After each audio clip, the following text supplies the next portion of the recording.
Voilà, oui, il y a toujours problème que les vidéos be to ka bali ka tigɛ kan to live kɔnɔna la donc aw bɛ se ka segin ka appeliw kɛ bɛɛ k'i hakilina di n'aw ka appeliw ta quoi parce que vidéo balila ka tigɛ sisan voilà, parce que problème bɛ n ka compte la je sais pas c'est quel problème parce que Facebook mɔgɔ ma message ci n ma n tɛ ka signal sɔrɔ ni rien du tout mais waati bɛ n bɛ to vidéo de kɔnɔ a bɛ bali ka tigɛ ou bɛ vidéo bila a tɛ ye tuguni bon c'est bizarre quoi.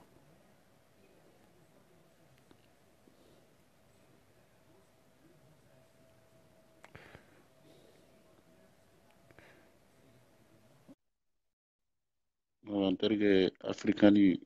appel biga vidéo là, appel biga niveau là, il va décrocher.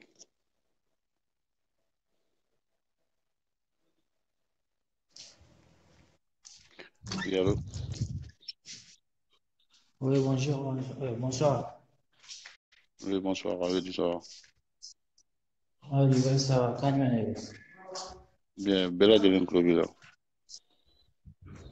Ouais, mais la vidéo suivante. Oh, il faut qu'il fasse une nouvelle commande fier quoi. Parce que à cause de cette degré moi, manière sera tout nana là.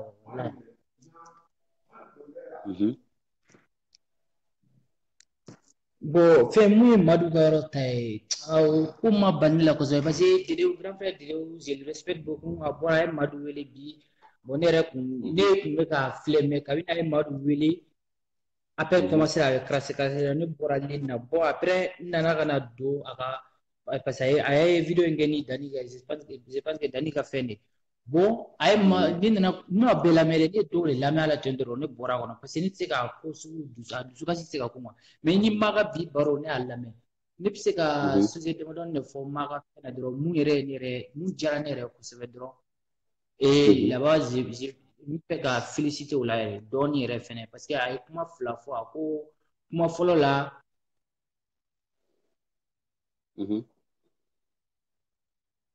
Allô? Allô? Allô? Nterge, il y a vidéo jɔlen bɛ yan nɔ dɛ. Min bila a ka vidéo jɔlen don a tɛ ka bouger je pense que réseau ko problème don a bɛ se ka segin ka weleli kɛ.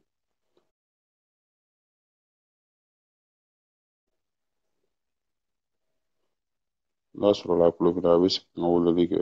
an bɛ mɔgɔ wɛrɛ tugu a la quoi pour que a bɛ se ka ordonner cogo min.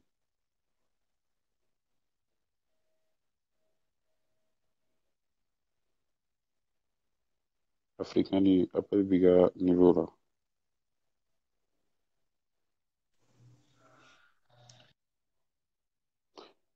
le réseau n'est pas beau je Ouais, c'est pense que ça. ou quoi Ok. Je vais essayer comment faire ça. wala ne ko Maga sujet fɔlɔ i kanto yɔrɔ dɔ la a ko ko bon fɔlɔ a ko Madu ko Sumayila de ka vidéo b'ale bolo ko mais Sumayila de ka vocal b'ale bolo mais ko Rasa ta t'olu intéressé et pourtant i yɛrɛ jumɛn kuma bɛɛ kɛra Rasa de ka dernier moment la u nana ka na Sumayila ka ko kuma fɔ a y'i kanto ko o yɔrɔ la parce que ale yɛrɛ b'a dɔn ka fɔ Rasa ka vocal tɛ se ka sɔrɔ Madu o b'a yira anw na ka fɔ olu yɛrɛ y'o tandi Rasa ka vocal la plusieurs fois o tɛ se k'a sɔrɔ quoi n'o de fɔ walayi n'u ma fara Rasa la u bɛ ko wɛrɛ ye nin bɛɛ kɔfɛ mun tɛ ɲɛ quoi olu kulonkɛlen don Rasa ko la o anw tɛ halala de bɛ tugu halala ko quoi halala de bɛ tugu halala ko ne tɛ den langolo si kɔ Ok, Afamera, merci beaucoup. an tɛ tugu den langolo si kɔ Ok. n'i y'anw ye Rasa nɔfɛ an b'a nɔfɛ kuma dɔ de b'a nɔfɛ bon jogo mun mana yala yen nɔ sa o y'a ka vie privée ye nɔ mais en tant que kɔni a ma jɛngɛ ko Madu jɛngɛ cogo bon nous on est derrière lui quoi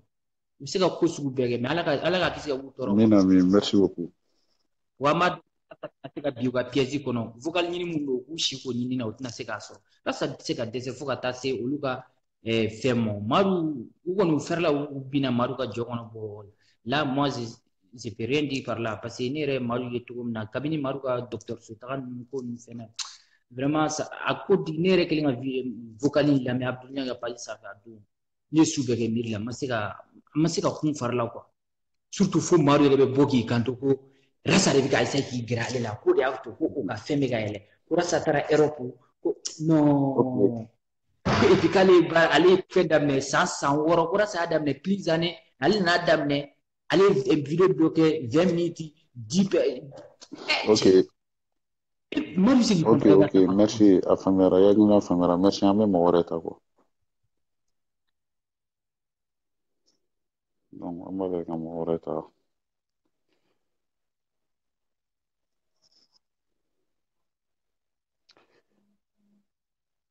mɔgɔ minnu donna ligne na sisan nɔ ni ma Magalu ye débat min kɛ concernant Bam Anthony Gin parce que a ko bɛ daminɛ n'ale de ye walekum salam a bɛ Frère, a bɛ cogo di?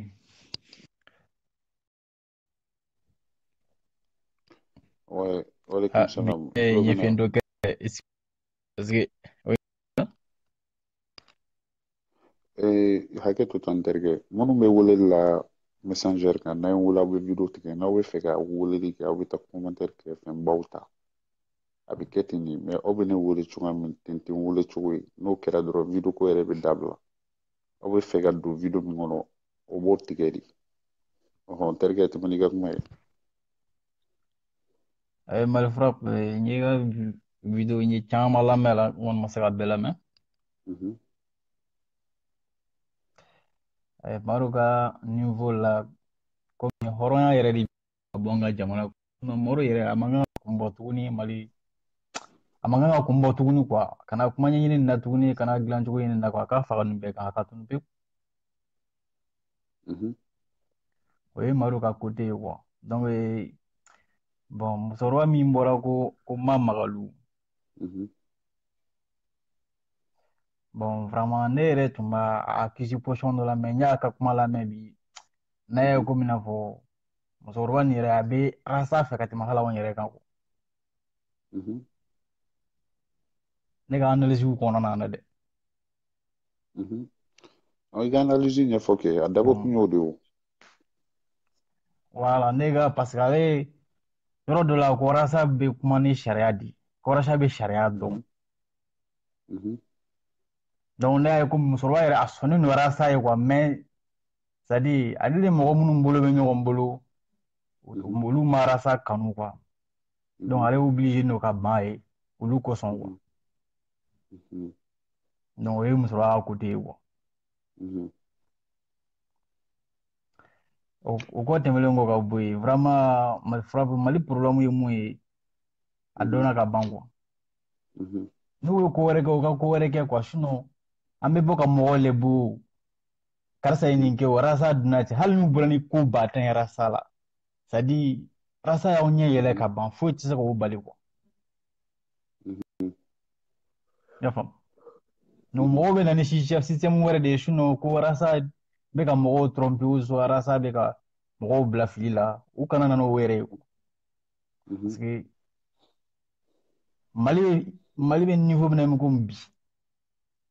n terikɛ i b'i da teliya ni kuma ye sogolo de ye dɔɔni Mali bila ni niveau na o ye ko sogolo ɲɔgɔn kan o de ye Mali bila ni niveau la tiɲɛ tɛ fɔ mɔgɔ ye sariya kan ka boli mɔgɔ minnu kan sariya tɛ boli olu kan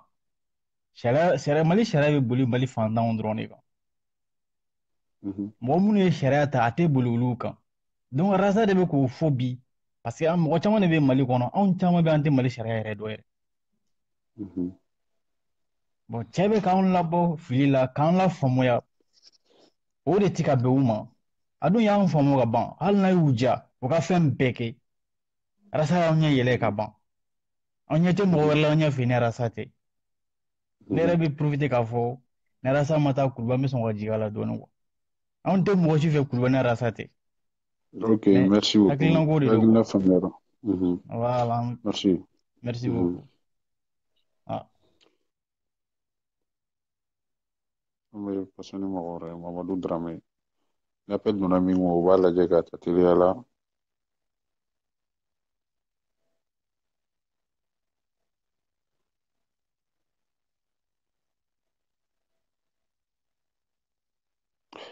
Voilà, toujours n b'a fɔ mɔgɔ minnu n'aw bɛ ka appel kɛ n'aw taara aw tɛ fɛ ka kuma aw bɛ appel refusé n'a b'a dɔn aw tɛ kuma n b'aw deli aw kana appel kɛ pour que an bɛ se ka teliya cogoya min kɔ.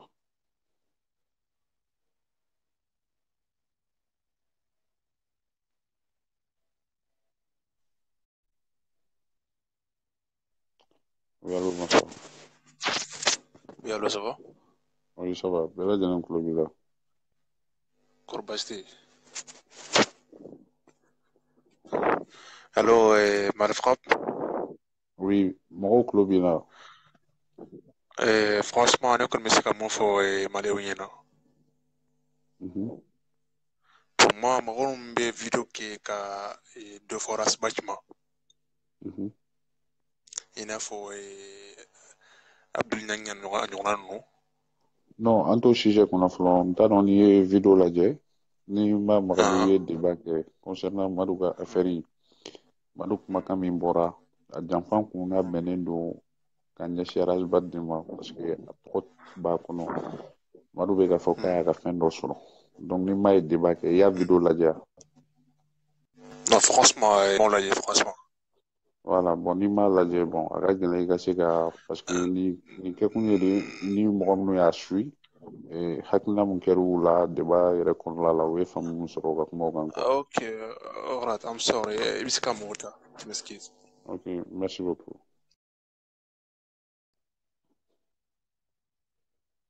Mamadou Sakɔ, ok n bɛ n'i ta o. Mais aw caman de fana bɛ appel don ni mɔgɔ y'aw ta dɔrɔn aw tɛ kuma tuguni quoi.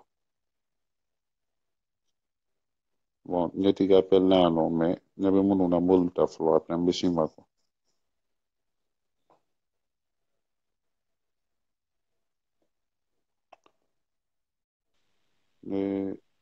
Oui, bonsoir. Ah, bonsoir, Ansou. Oui, Abedi. Shukura, an bɛ dɔɔnin dɔɔnin fɔ. Ok, d'accord. Bɛɛ lajɛlen tulo b'i la mais ne tulo t'i la ka ɲɛ ten kosɛbɛ quoi. I tulo tɛ n na? I b'i ka fɛn gɛrɛ i da la. Allo? Oui, là c'est bon. I tulo tɛ n na? N tulo b'i la sisan. Ne bɛ mun fɔ nin ko la kɛ.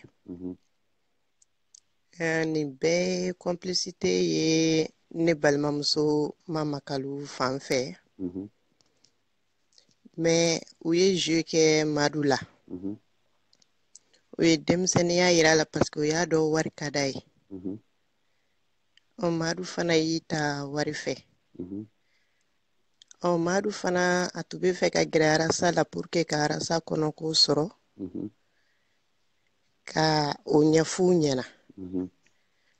Comme o si ma sɔrɔ sisan. Problème in bɛɛ ye Arasa de ye. Sumayila Sise ye kuma wɛrɛ de parce que n'u y'o fɔ sisan. U ka point faible bɛna dɔn mɔgɔw fɛ. K'u bɛ Arasa de kɔ. Ko gouvernement bɛ Arasa de kɔ. Ne yɛrɛ kɔni bolo nin problème bɛɛ Arasa de t'u ka ko ye k'a sɔrɔ. An bɛ mun fɔ Arasa ye. A k'i jija dɛ. Parce que fɛn fɛn b'a nɔfɛ a nin ka dɔgɔ a la. A jugu ka ca n'a nin ye. A yɛrɛ de ka s'a yɛrɛ la sisan. A yɛrɛ k'a dɔn. N'o tɛ n'an bɔra a ka ko kalama a bɛ juguya dɛ. An bɛɛ ma parce que ni o kuma in mun fɔlen filɛ nin ye ko Arasa ka fɛnw b'an bolo caman jatigɛra. Mais ne yɛrɛ kɔni na kɔni ne b'a dɔn parce que Faransi yan nɔ u ye wo kɛ CDR kɔnɔna la. U ye kuma caman u ye kɛlɛ caman kɛ. Mais Arasa da ma don a la k'a fɔ k'a bɛ mɔgɔ défense ta. Depuis o yɔrɔ la ne b'a dɔn ko o yɛrɛ de y'a to ne kɛra parce que ne tun bɛ CDR kɔnɔ. Parce que o depuis o yɔrɔ de la ne y'a dɔn ko Arasa ye cɛ yɛrɛ yɛrɛ yɛrɛ yɛrɛ ye. A cɛ ɲɔgɔn ka dɔgɔn dɛ. Cɛ min bɛ s'i da la. A ka dɔgɔn dɛ. I b'a ci. I bɛ mɔgɔ kelen kelenninw de sɔrɔ a kɔnɔ. De fait que o mun kɛra yɛrɛ ne bɛ Arasa fɛ. CDR kɔnɔ ko mun kɛra ne bɛ Arasa fɛ parce que o tɛ se k'o bɛɛ fɔ parce que u b'a fɔ o juguw ka ca CDR ko la. N'o tɛ CDR yɛrɛ ka bɛnbaliya kɔnɔ a da ma don o la o kuma bɛ mɔgɔ wɛrɛ ta ma yɔrɔ o kɔni ka d'a la kɔni o tigi ye mɔgɔ kilennen ye. a ka taga n'a ka ko ye ala b'a nɔfɛ ni bɛɛ ko k'i b'i kɛlɛ n'i bolo bɛ ala bolo i tɛ kɛlɛ dɛ mɛ madu ta mɔgɔ bɛ jigin a la mɛ ne kɔni madu ye hɔrɔn de don a ka n'i da don tuguni jamana ko la a k'i lafiya parce que siɲɛ kelen tɛ siɲɛ fila tɛ o man ɲi hadamaden ma mɔgɔw yɛrɛ bɛ tigɛ i la o ye tan ye mɛ siɲɛ kelen de don a bɛɛ ni affaire kelen de ye a cɛn bɛɛ de tun ma bɔ kɛnɛ kan komi affaire kelen min don affaire in ko donnen don hali ma magalumu min y'a fɔ nin ye tan ni affaire in senna a ka dɛ tɔgɔ in o a ma magalu tireli ko la u bɛɛ bɛ ɲɛɲini a kɔnɔna la mun don dɔrɔn ale k'i sen bɔ a k'a ka vie wɛrɛ kɛ a ka manière wɛrɛ fɛ a k'i sen bɔ parce que ni wari jari ye dɔrɔn jamana jɔ ko la dɔrɔn i tɛ se ka jamana ko kuma kɛ mɛ ni ne t'a dɔn na fɔlɔ mɔgɔ wɛrɛw bɛ yen mɛ bɛɛ bɛ komi nɛnkala kɛlɛya de la dɔw b'a fɔ n kelen de bɛ taa n ka affaire kɛ a mana kɛ cogo o cogo telefɔni in de don fo n'i ye telefɔni in bila bɛɛ tiɲɛ bɛna bɔ kelen kelen mɛ mɔgɔw bɛ jiginna Abudu Ɲɛngi fana la a dusu bɔlen de ye ko kɛ parce que hadamaden ni i ye prévu sɔrɔ e yɛrɛ fɛ i tiɲɛna u bɛɛ ye mɔgɔ suguya kelen n tɛ dɛmɛ a fɛ dɛ u bɛɛ ye kɔ kelen jɛgɛ parce que mɔgɔ min ni mɔgɔ min tu bɛ ɲɔgɔn bolo ale ni arasa de t'u yira ɲɔgɔn fɛ hali ni arasa ye fɛn bɛɛ f'a ma a ye mun fɔ arasa fa ye ale tu b'o de fɛ yen nɔ hali n'o kɛra a bɛ komi i balimamuso mana ko f'i ma yɔrɔ i b'o sutura de k'o datugu aw bɛ bɛn ɲɔgɔn ma malantandi min don a b'o ɲɛnabɔ ni ɲɔgɔn cɛ ka sɔrɔ a ma se diɲɛ ka ɲɔgɔn mankututu tiɲɛ nafa foyi foyi t'a la mɛ faamaw yɛrɛ sigilen filɛ nin u bɛɛ ka yɛlɛ bɛɛ la tout à fait parce que u dalen tɛ u si la u b'u nɛgɛn dɔrɔn k'u kun kari parce que u b'a dɔn u bɛ wari ko dɔrɔn de la u b'u kun kari ɲɔgɔn na aw bɛ se k'a fɔ k'aw bɛ jamana jɔ ta k'aw bɛ faamaw b'u ka ko kan o bɛ se ka ɲɛ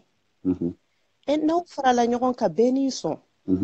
ala ye bɛɛ da hali du kɔnɔ i b'a sɔrɔ dɔ lolo ka bon ni dɔ ye mɛ aw bɛɛ bɛ ɲɔgɔn dafa de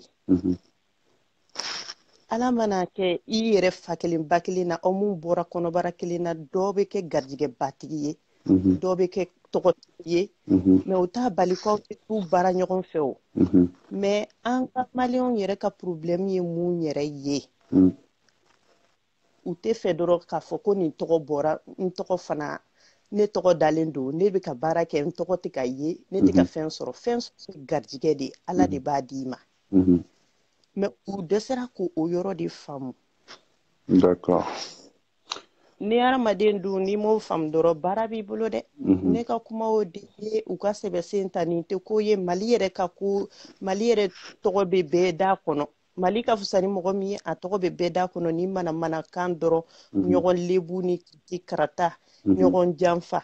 jamana bɛ développer kan bɛɛ ka taa n'i ka liti ye arasa bɛ ka liti kɛ aw fana bɛ se mun na mun tɛ arasa ka modèle ye aw fana k'o kɛ bɛɛ bɛ ɲɔgɔn dɛmɛ o fɛ aw bɛɛ bɛ tila ka na ɲɔgɔn bɛn ɲɔgɔn ma o n'aw bɛɛ bɛ jamana kelen de la ne kɔni ka kuma n'a digira mɔgɔ min na u ka yafa n ma kuma ka gɛlɛn dɛ merci beaucoup ala ka yafa an bɛɛ lajɛlen ma o de t'u don o diyara n ye bon nin yɔrɔ la n bɛ min fɔ ka da ale ka kuma in kan a ma foyi fɔ ni tiɲɛ tɛ mais k'a fɔ Ɲangi ni rasta bɛ ɲɔgɔn na jamana jɔko kɛlɛ la o tɛ yen o kɛlɛ ma kɛ Ɲangi yɛrɛ da b'a fɔ a ka video bɛɛ kɔnɔ a ko kɛlɛ wɛrɛ bɛ ale n'a ni ɲɔgɔn cɛ o tɛ kuma ɲɔgɔn fɛ kalo naani mais jamana jɔko sira tɛ dɛ o y'o yɔrɔ ye ko sunu ye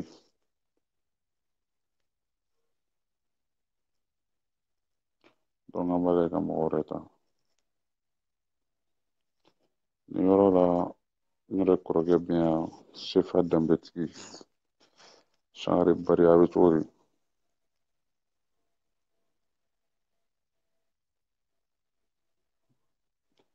Donc, tergue appel bi nga niveau là, il va le kata pour nga musique avancer tout le monde.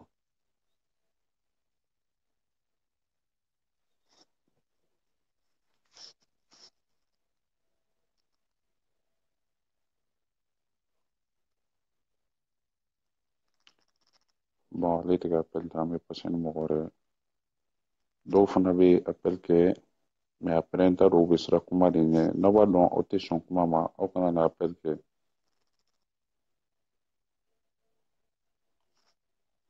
oui Bakɔrɛ appel b'i ka niveau la Allô? o bɛ cogo di Bakɔrɛ Konate Ouais, comment ça va? ouais, ça va Coquin. oui oui alhamdulillah bɛɛ lajɛlen tulo b'i la Voilà. An b'i fo i ka baara la. merci beaucoup I ni cɛsiri parce que vraiment an ɲɛ b'a la vidéo bɛ ka kɛ a bɛ ka tigɛ a bɛ ka kɛ a bɛ ka tigɛ i bɛ ka reprendre. Ne kɔni ka kuma ye n ka kunun kuma in dɔrɔn de ye. parce que n ka compte de sisan nɔ a ɲagaminen don sisan quoi n t'a dɔn kun min bɛ ka kɛ n tɛ ka message kɔni sɔrɔ ka bɔ Facebook ka côté la mais n b'a Ne la yɛrɛ ni ma se ka compte min hali kunun i tilala ka ne ɲini bon i tun bɛ ka fɛn envoyer appel envoyer mais ne tun tɛ k'a ye quoi. Mais a kɛra peut-être a kɛra mɔgɔ caman kɔnɔ ko n banna ka a ta ka sɔrɔ n tun tɛ k'a ye. Mais effectivement n tilala k'i ka capture d'écran ye. Mais moi je n'avais jamais reçu d'appel. Ah, mais pourtant ne dun y'a bila ka taa dɛ o de la n y'a capture kɛ k'a garder quoi i fana kana na fɔ n bana k'i ta de bon n ka kunun kuma an tun bɛ débat min na kunun ne ka kuma ye o dɔrɔn de ye c'est-à-dire que parti pris ko tɛ n'a tɛ k'i ma baasi ye est ce que an bɛ se k'o kɛ kɔfɛ a parce que an bɛ kuma wɛrɛ de kɔnɔ n t'a dɔn ni i donna sisan de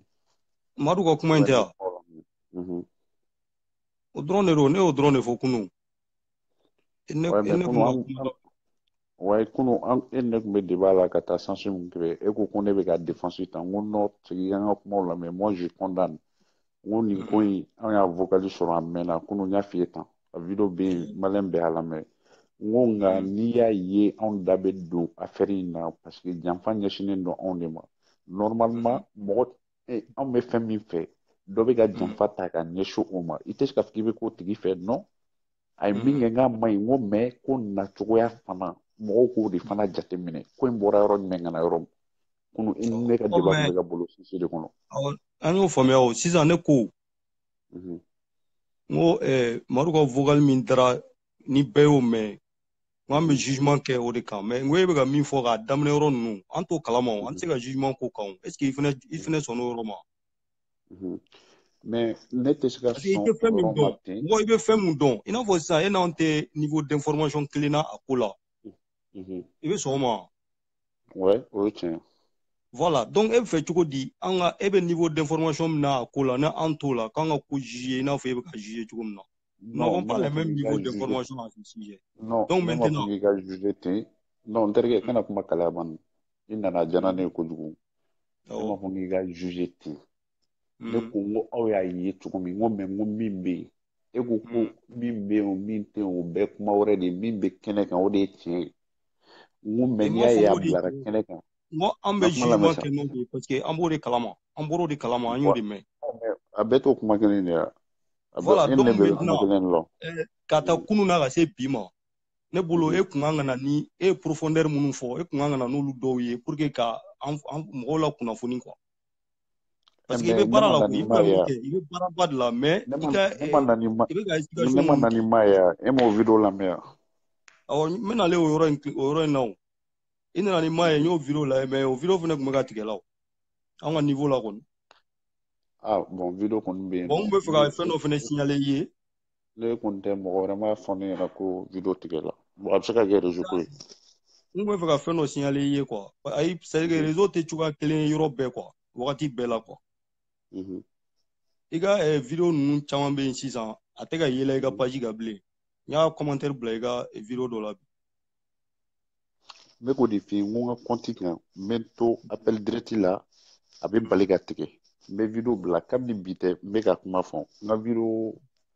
a lajɛ 4 jours après n ka video ninnu kɔnɔna lajɛ n y'a fɔ n ka video bɛɛ kɔnɔ i bɛ video bila billahi a tɛ taa a tɛ miiri kan n yɛrɛ bolo b'a bila dɛ a b'a fɔ k'a tagara mais après mɔgɔw bɛ n wele k'a fɔ n ye ne yɛrɛ ka bɔ a kalama n wulila siɲɛ 3 de k'a fɔ n ye kan ye video la sisan mais a tɛ yen voilà n bɛ fɛ k'o yɔrɔnin signalé sinon Madu ka ko Solo min bɔra ka kuma Solo ale de ye ne ka hakilina fɔ quoi c'est à dire que i se ka ye ko la ka tila ka taa ye janfa la ka tila k'a fɔ ko e bɛ ka système dɔ de dénoncer o tɛ se ka kɛ o soit tu es avec quelqu'un ou bien tu n'es pas avec lui hali n'aw jɛra kojugu kan une fois que aw jɛra jɛ ka gɛlɛn ɲɔgɔn nabila de ma quoi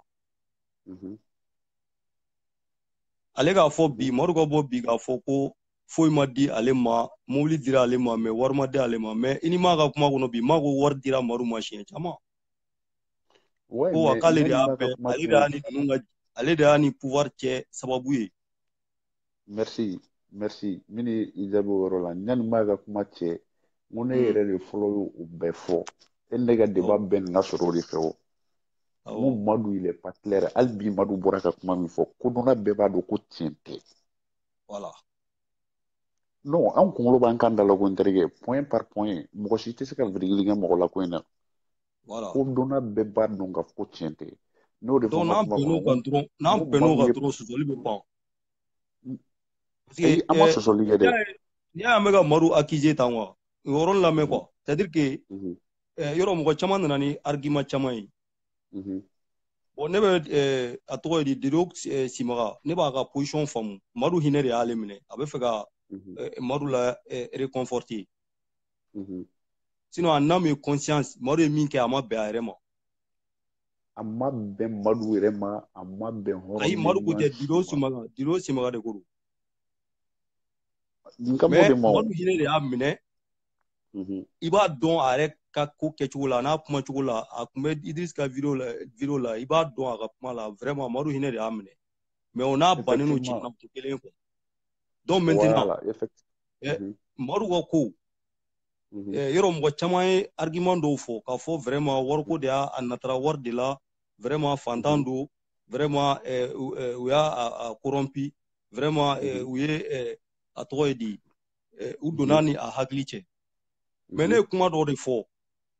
une fois que Madu y'a dɔn Madu ye nin bɛɛ dɔn ka sɔrɔ ka na a tɔgɔ ye di a ka video kɛw ni fɛnw na ka taa a bɛ ka fantanw ka hakɛ défend a y'o de fɔ donc o fantanw minnu dara Madu la ka Madu suit o sira fɛ n'u ka danaya bɛ Madu kan n ko Madu y'olu ka confiance de fɛnɛ trahi donc Madu wa ou bien fantan ninnu ka confiance de maliyɛnw ka confiance de an ye ɲɔgɔn faamu o kan kunu koyi an ye ɲɔgɔn e bɛ ka nin fɛn fɛn fɔ e ni ne ɲɔgɔn faamu o kan kunu e ma sɔn ka yɔrɔ min lamɛn yɛrɛ dɛ e ko k'e b'o t'o la ko min bɛ kɛnɛ kan ne k'i ma ko ne y'a bilara kɛnɛ kan ko n yɛrɛ kun tɛ Madu ko ye koyi ko in kun bɛ dɔ de nɔfɛ n ko donc ko in bɔra yɔrɔ dɔ la ka na voilà e kun ma sɔn nin yɔrɔ de ma sinon e ni ne ma ɲɔgɔn sɔsɔ kuma si la o ayi ne ma e sɔsɔ o yɔrɔ la koyi ne ko bon sisan nɔ komi a bɛna kɛ débat ye i hakilina fɔ sisan a faamuyara mɔgɔ caman bɛ lini nɔfɛ quoi donc n'i bɛ fɛ an ka débat k'a la après an bɛ débat k'a la quoi ayi débat tɛ o n bɛ ka n ka o yɔrɔnin dafa dɔrɔn e ko a bɔra yɔrɔ jan min na dɛ ne ko an tɛ niveau d'information kelen de la o yɔrɔ la e n'i ka auditeurs yɛrɛ ani ne min bɛ ka kuma i fɛ donc i bɛna n'olu preuve de ye k'o yira an na kɛ c'est très simple e yɛrɛ bɛ ka kuma ni preuve ko ye e tɛ ka na ni preuve ye mais n terikɛ preuve bɛ tɛmɛ ni ma n ko mɔgɔ min y'a cerveau ye o bɛ yan nɔ de ma na n'o ye a kɛra cogo min a bɔra cogo min a m'a fɔ wa mais halisa e ko k'a bɔyɔrɔ ka jan o donc a bɔyɔrɔ bɛ kɛrɛfɛ i b'o fɔ dɔrɔn ayi non Madu yɛrɛ fana b'o fɔ non n terikɛ non Ayisa kana kuma goloba non k'ala kɛ kunu ta ɲɔgɔn ye n'an bɛ kuma ni ma n ka kuma faamu an bɛ direct de la bɛɛ lajɛlen tulo b'an na hakilimaw de bɛ k'an lamɛn ni ma n ka kuma faamu i bɛ segin ka ɲininka n bɛ yan ma sa n bɛ segin a kan n bɔra ka kuma in fɔ sisan hali 2 secondes tɛ n bɔra ka fɔ sisan de et puis o don fana n ye video kɛ n ko in janfan labɛnna faransiya de don fɛ a muso bɛ faransiya a tɔgɔ ko Ma n ko Madu ni Ma ye ɲɔgɔn dɔn cogo di o y'a sɔrɔ Madu bɛ Tunisie est-ce que y'a faamuya Maroc a taara furakɛ n ko Madu ni muso min bɛ ka kuma u ye ɲɔgɔn na sɔrɔ cogo di o fana ye nin Ma kelen de sababu ye Ni kuma fo kana tan bon ni ko ma ko ngana prévu wore alibi ni ma mais wule ma segno kelen de kan to ma ko e ka video kono bi ko Maru de y'ale wele k'a fɔ ale k'a ka ni pouvoir bila ani Karim bila contact la ma m'o fɔ nderge ma y'o fɔ mais Maru ma fɔ ido sa ma Maru janfa dɛ Maru tɛ ale wele awɔ ma y'o fɔ a y'a fɔ ne de ka video kɔnɔ ne n'ale de tun bɛ kuma la bɛɛ y'a lamɛn maliyɛn bɛɛ y'a lamɛn mais nin ko in na Maru bɔlen bi Maru ma fɔ k'ale ma wari min na ma fɔ k'a ye wari min na n ko bɛɛ b'a essayer k'i yɛrɛ défendre de anw tɛ ninnu fila si défendre parce que janfa in kun ɲɛsinnen b'anw de ma i m'a faamuya donc f'i k'o yɔrɔ de faamu quoi n tɛ Maru défend n tɛ maa défend bonya de bɛ ni maa ni ɲɔgɔn cɛ est-ce que y'a faamuya Maru n t'a dɔn a finnen don a jɛlen don n t'a dɔn mais maa kɔni bɛ maa dɔn bi n y'a wele n ko maa na plateau kan an ka kuma nin ko in na an nana kɛ kan kelen fɛ i ka FM ko kɛ ne bɛ n ka fɛn kɛ mais bi kɔni an bɛ kuma nin ko in na parce que ne tɛ se ka faamu e tɔgɔ yera a la cogo di a donna cogo di a bɔra cogo di na i k'a ɲɛfɔ mɔgɔw ye a sɔnna a nana a yɛrɛ da ko ni i ko k'i ye fɛn lamɛn a ko ni ne ka ko tɛ k'a tɛna ka kuma ko parce que k'a ka bonya de bɛ n yɔrɔ a m'a fɔ tan wa a y'o fɔ a yɛrɛ tun bɛ fɛ ka muruti k'u bɛ k'a nɛni i ko non k'a nana e de kan k'a k'i lamɛn voilà bon ne bɛ question laban min poser e yɛrɛ kun komi Maru bɔra ka kuma bi Dido ka video la en même temps a yɛrɛ bɔra ka déclaration dɔ kɛ a ka video la e m'a fɛnɛ lamɛn e ni m'a mɛnna kuma la donc kuma mana fɔ yɔrɔ i y'a fɔ cogo min na bɛɛ b'i yɛrɛ défend bɛɛ bɛ fɛ k'a yira ko ale ta ye tiɲɛ de ye mais e yɛrɛ sisan komi i y'a bɛɛ lamɛn i ye Maru ka côté lamɛn i ye maa ka côté lamɛn e yɛrɛ bolo sisan jɔn ta ye tiɲɛ e ka jugement ye jumɛn non nin tɛ question ye n'i ko ne ye Maru ka côté lamɛn i bɛ fɛ ka o don da di ne ko n ko n bɛ tila ka Maru yɛrɛ wele Maru bɛna yɛlɛn ne ka page kan fo n'a y'a refusé mɔgɔ wɛrɛw ye Maru wele Maru bannen don a ye mun yɔrɔ faamuya mais komi Dido ka fɛn na bi e tun bɛ k'a suit la en même temps Maru yɛrɛ bɔra ka fɛn dɔ kɛ a ka page kan bi video dɔ kɛ a ka page kan o kuma ninnu kan b'o fila de ma quoi ok bon comme n y'a fɔ cogo min ne bɛ ko ta point par point a bɔra yɔrɔ min ka na yɔrɔ min n y'a fɔ n ko hali kadɛti ne b'a contacter n'a sɔnna ka na n ka fɛn kan ne bɛ ninnu bɛɛ interviewer a bɛ k'aw bɛɛ ɲɛna yan nɔ d'accord courage merci beaucoup i jija dɛ i bɛ se ka fɛn o fɛn kɛ ka ko in tiɲɛ da parce que an bɛ tiɲɛ ko de la dɛ mɔgɔ ko tɛ dɛ yɔrɔ ni fɛn bɛ kuma bɛɛ bɛ ka ko Mali ni min ko bɛɛ bɛ ka ko Mali donc Mali de bɛ bɛɛ sanfɛ donc maintenant n'an b'o contexte de kɔnɔna la an bɛ yen de mais k'a fɔ ko sentiment dɔ bɛ na ou bien ko karisa ye karisa ka mɔgɔ ye karisa ye karisa ka mɔgɔ ye an t'o pour la an bɛ min na o ye Mali ko de voilà bon an b'i encourager o sira fɛ an b'i soutenir o sira fɛ i y'a faamu mon frère donc b'i fɔ sisan ni ko in bɛ mɔgɔ kun kan n'i sera k'a fɛn o fɛn lasɔrɔ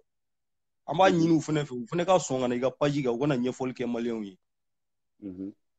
surtout Madu parce que Madu nous doit du respect mɔgɔ tugulen don mɔgɔ bɛ k'ale ka fɛn lamɛn ale Madu côté a bɛ ka min fɔ o de ko don ale de ko k'a bɛ ka fantanw ka hakɛ ɲini ka système dénoncer Solo bɔra k'o de fɔ sisan a tɛ se ka système dénoncer ka tila ka taa i ye e bɛ ka wari ɲini o tigiw fɛ o tɛ se ka kɛ an tɛ se k'o faamuya o ok a faamuyara komi mɔgɔ caman bɛ len nɔfɛ an b'a kɛ ten quoi an fɛn mais an b'i ka video suit la i jija an b'i soutenir an b'i encourager i ka baara la merci beaucoup a tiɲɛ kan mɔgɔ ko tɛ quoi merci beaucoup non mɔgɔ ko tɛ y'a la fo ka diɲɛ wuli n tɛ mɔgɔ wɛrɛ fɛn dɔn dɛ o de la n ye video daminɛ n ko n bɛ conseil di n ka kuma la mais e fana ka to ne ka kuma dɔɔnin e fɛ kuma de ka gɛlɛ o la wagati dɔw la quoi i b'a to ne fana ka kuma i tilara o a to ne ka n ta d'a kan n ko i ma ne yɛrɛ bɔra n ye conseil di dɔw ma n ko débat caman bɛ ka sigi a la bɛɛ ka sigi bɛɛ bɛ tiɲɛ ɲini de la mais je pense que n'an ko k'an bɛ ala de kɔ an bɛ Mali ko de la k'an bɛ tiɲɛ de ɲini ko bɔra yɔrɔ min de yanni i ka taa ko daminɛ camancɛ la ou bien fɛn na ko bɔra yɔrɔ min i bɛ t'i ɲɛsin yen de fɔlɔ i yɛrɛ kun de débat caman ye i yɛrɛ kun b'a kɛnɛ kan ni tiɲɛ bɛ ɲini ko la tiɲɛ bɛ ɲini a cogoya la kilasi tɛ dɛ n'u y'a mɛn u ka faamu k'a fɔ kilasi tɛ n'i bɛ tiɲɛ ɲini ko la ko daminɛ la yɔrɔ min i bɛ ɲɛsin yen de wa ou bien i bɛ t'i ɲɛsin fan dɔw la o ko bɛ se ka faamu cogo di ani a bɛ mɔgɔ minnu kun i n'a fɔ i bɔra ka minnu fɔ sisan olu bɛɛ invité k'i ka page kan. Voilà, o de la Ni mun banna ka na o kɔrɔ ye k'o ta ye nkalon ye. Ni mun banna ka na o kɔrɔ ye k'o ta ye nkalon ye. Voilà, o de la n y'a daminɛ maa la parce que ko in bɛɛ jubaju y'ale de. A yɛrɛ y'o reconni a ko k'ale de kɛra sababu ye. Effectivement. Donc après moi maintenant, Madou. Bon, maa ye kuma dɔ fɛnɛ fɔ a ka kuma kɔnɔ. N t'a dɔn ni n terikɛ maintenant a to n ka tila quoi. I jɔ n ka parenthèse dɔ dayɛlɛ n b'a datugu rapidement. Ayi, mais ne bɛ dɔ la a to n k'o datugu fɔlɔ kɔni. Non, c'est juste entre parenthèses. O yɔrɔnin lamɛn sa Malifrap e fɛnɛ bɛ kuma gɛlɛya kuma dɔw la. Sisan maa ko a ka kuma kɔnɔ k'ale tɛ se ka ko min tɛmɛn'u ni ɲɔgɔn cɛ k'ale tɛ se k'a bɛɛ fɔ. Ko n'ale y'a bɛɛ fɔ k'ale yɛrɛ bɛ taa kaso la. O kuma in maa kan k'o yɔrɔ développer. C'est très important. A y'a fɔ i ka vidéo kɔnɔ bi. Ko n'ale tɛ se k'a bɛɛ fɔ ko n'ale y'a bɛɛ fɔ k'ale yɛrɛ bɛ taa kaso la. A m'o fɔ wa? A y'o fɔ. Bon maintenant. Donc o de la an bɛ dugawu kɛ fɛnɛ i ka page a ka se ka rétablir ka ɲɛ i ka vidéo ninnu ka se ka to i ka page kan quoi parce que kuma ninnu dɔw bɛ yen c'est très important a dun dɔw tɛna fɔ ko fila fɔ n'an seginna a kan. Voilà. Ok, i tilara i ka parenthèse la sisan. Awɔ. Voilà, n ko ni i bɛ tiɲɛ ɲini ko la i bɛ a daminɛ ko yɛrɛ bɔra yɔrɔ jumɛn a tɛmɛna sira jumɛn fɛ jɔn ni jɔn cɛ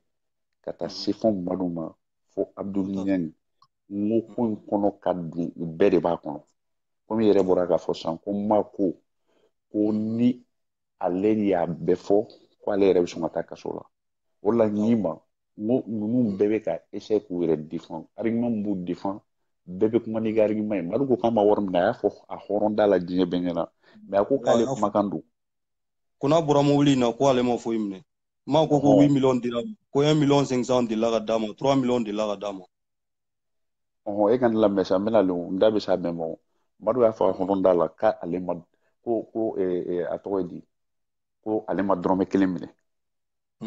Madu y'a fɔ ale de don u ka kuma la Madu y'a fɔ est-ce que a faamuya donc bi maa ma sɔrɔ ani maa ma kuma après Madu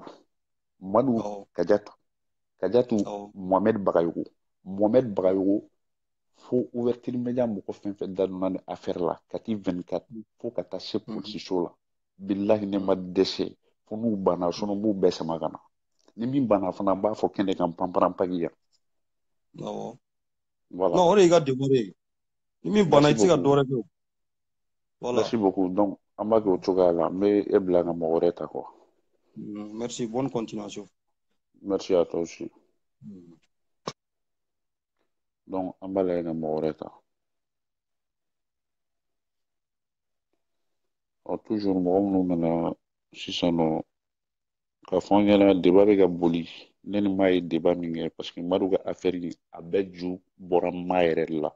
n'a ye débat k'a kan a nana kɛcogoya bɛɛ ɲɛfɔ a n'a ka version de fait ɲɛfɔ mɔgɔ minnu y'a lamɛn aw hakilina kɛra mun y'a la débat bɛ o de kan quoi.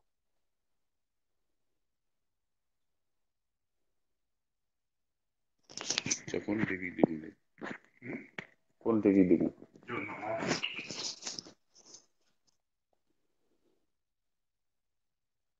Voilà, donc appel bɛ a tɔgɔ di n'a tɔgɔ yɛrɛ lajɛ bon a kɔni bɛ ka sonné f'i ye i tɛ ka taa Arnold Schwarzer. Oui, salam. Oui, waaleykum salam a bɛ di. Ouais, ouais, bɛɛ lajɛlen tulo b'i la. Bon, n bɛ bɛɛ lajɛlen fo fɔlɔ. Ni silamɛya foli ye quoi.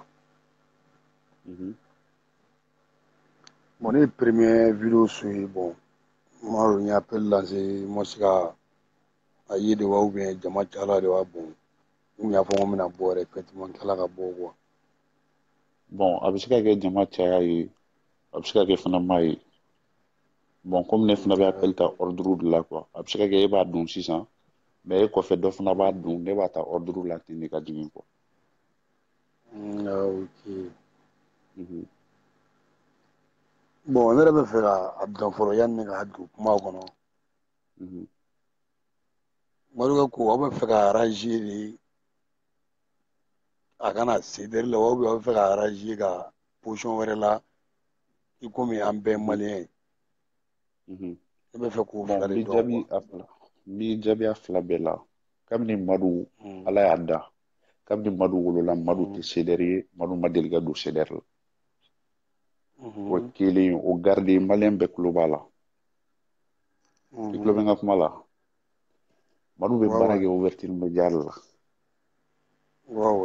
n y'a dɔn ye maliyɛn bɛɛ tun bɛ constitution voilà maliyɛn bɛɛ tun bɛ constitution ko kɛlɛ la association b'a la parti politique b'a la civil b'a la plateforme tɛ a banna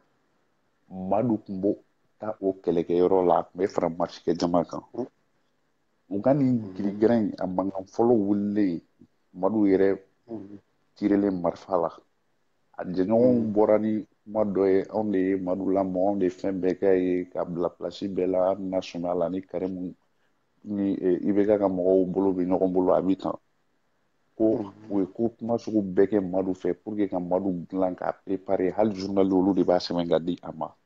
ko u ye Madu préparer pour que k'a gɛrɛ Arasbati la n'a hakili maliyɛn bɛɛ bɔra o kuma kalama pour que a ka popularité bɛ se ka bonya mɔgɔw mana ye Arasta kɛrɛfɛ a ka popularité bɛ bonya o wagati kɛra wagati min plateforme an bɔlen marche kɛyɔrɔ la choix la ka yɔrɔ la polisi minnu tun bɛ n'olu bɔra yen donc Madu taara ka t'i sigi Arasta kɛrɛfɛ o ye video kɛ maliyɛn bɛɛ y'a ye sinon Madu tɛ CDR ye a tɛ Arasta ka combat kɔnɔ u tɛ ɲɔgɔn ye sira la o y'o yɔrɔ ye bon fɛn min bɛ ko ka négocier maliyɛnya kɔnɔla la bon o kɔni o tɛ ne ka côté ye ne ka côté ye min ye Madu ye min kɛ a man ɲɛ moi je condamne a ye jeunesse janfa a ye hɔrɔnya janfa o ye kelen y'o fɔ n ka video bɛɛ la filanan janfa in kun ɲɛsinnen kun tɛ Madu yɛrɛ ma koyi tɛmɛ kɛra Madu fɛ de pour que ka janfa na se anw fana ma n'o ye Arasbati o y'i ka kuma jaabi ye donc mɔgɔ bɛ se ka k'i janfabaga ye i tɛ se ka sɔrɔ o tigi la tɛ se ka kɛ voilà o y'i ka jaabi ye donc n y'a faamuya parce que ne Madu ye action min y'a sɔrɔ nin diɲɛlatigɛ ko ko n'i y'a lawuli ko i b'a kɛ Ala kama ko de ye parce que tiɲɛ ye Ala kama ko de ye a mana kɛ ko sugu o sugu ye cɛ bɛ ko o ko la o ka di Ala ye parce que hali kafiri n'aw bɛnna kafiriya kan k'aw kɛ hakilina kelen de b'aw la Ala ka dɛmɛ bɛ se aw ma Madu nana ni fantanw ka kɛlɛ de ye i bɛ se k'a kɛ to i b'i dala teliya ni kuma ye dɔɔnin quoi ko tiɲɛ ka fɔ jamana ka jɔ papaga tɛ bɔ a la ni fɛnw na bon dangani ni fɛnw kɛla an y'a video ye yɛrɛ b'a bɛɛ kalama an bɛɛ b'a kalama a kɛla bɛɛ ɲɛna Facebook in kan maliyɛn di bɛɛ bon n'i tilala ka taa ye nin ko sugu la ça veut dire que dangani mun kɛra u minɛn'i ma i tun tɛ tiɲɛ kan i tun bɛ fɛ k'i servir n'a de bon ne yɛrɛ tile kelen bon ne m'a kɛ Madu in kɔni fɛ parce que n m'a lamɛn n yɛrɛ b'a dɔn hali n'i y'a ka sujet taga cogo i b'a dɔn k'a tɛ tiɲɛ kan i b'a dɔn ko tiɲɛ t'a bolo perewu t'a bolo a bɛ ka mun fɔ fana a t'a dɔn a donnen m'a da de hali n'i y'a ka kuma intention i b'a dɔn ko mɔgɔ sulen de don ka bila mɔgɔ la c'est pour cela que n ye question de poser kunna sinon hali Dero ka video la n ma se k'o sɔrɔ mais n ye écrit kɛ quoi n ko Madu kɔni ne y'a ye CDR la dɔrɔn ko ça veut dire que ne yɛrɛ bɔra a la parce que ni mɔgɔ sugu mana na u cɛla dɔrɔn a b'aw ɲagami o diyagoya ye tumu de don donc a dɔnna ka ban a b'a ka an bɛɛ toli donc bɛɛ kan k'i méfier a la donc grand sœur bɔra ka mun fɔ sisan ko Arasa k'i togo dɔn n b'o ka kuma confirmer o ka kuma de diyala n ye trop quoi toujours an b'o de fɔ Arasa k'i méfier caman bɛ pan na fɛnɛ girin na mɛ CDR la m'a la bɛɛ man ɲi bɛɛ ta tɛ Mali ko ye parce que maliyɛn yɛrɛ finman kami dessin dɔn a kɛnɛmana la mais maliyɛn dessin b'a kɔnɔ donc ok merci beaucoup an tɛ ji min na hakili ye tuguni donc fo ka kow kɛ hakili jɔnya de ɲɛmajɔnya la sinon nin ko bɛ cogo min na adamadenya yɛrɛ Madu ta in yɛrɛ bɛ ɲini k'a tɔ nege bɔ ne la tɛ n'Ala n'a kira cɛ Il y en a ɲɔgɔnna caman quoi a ye nin caman de ye. Ok merci a faamuyara ko mɔgɔw ka ca nin na an b'a lajɛ mɔgɔ wɛrɛ ta. Mɔgɔ ta nin na min yɛrɛ remercier donc hali bi ala ka tiɲɛ dɛmɛ ala ka barika don tiɲɛ na ni maliko kɔni don k'an bɛɛ bɛ maliko de la ala ka barika don an bɛɛ lajɛlen la ni mun bɛ yɛrɛ ko la ou bien i bɛ fɛ k'i tarifiya an na mɔgɔ y'i malo ala k'i malo. Amin. Voilà merci beaucoup. Donc an bɛ mɔgɔ wɛrɛ ta. Déjà vidéo bɛ 44 minutes la donc an bɛ kuma kuntalaw sɔngɔya dɔɔnin quoi. Min bɛ min fɛ dɔrɔn i b'o fɔ teliya la pour que vidéo kana janya kojugu.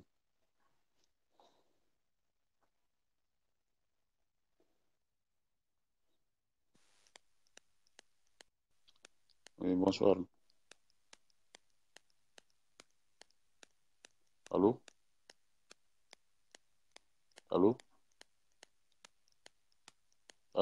Daɲɔgɔn i ka son man ɲi toujours dɛ i tɛ segin k'a régler i ka vidéo kɔni bɛ bouger la mais ne tulo t'i kumakan na quoi donc an bɛ bila ka mɔgɔ wɛrɛ ta parce que toujours problème kelen de b'i ka fɛn na.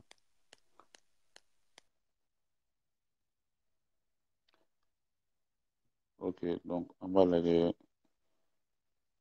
dɔ bɛ yan nɔ ko Fanta appel b'i ka niveau la. Salam alaikum. Oui, walaikum salam. A bɛ di? Mali Frappe a bɛ di, ça va? Ça va, somɔgɔw?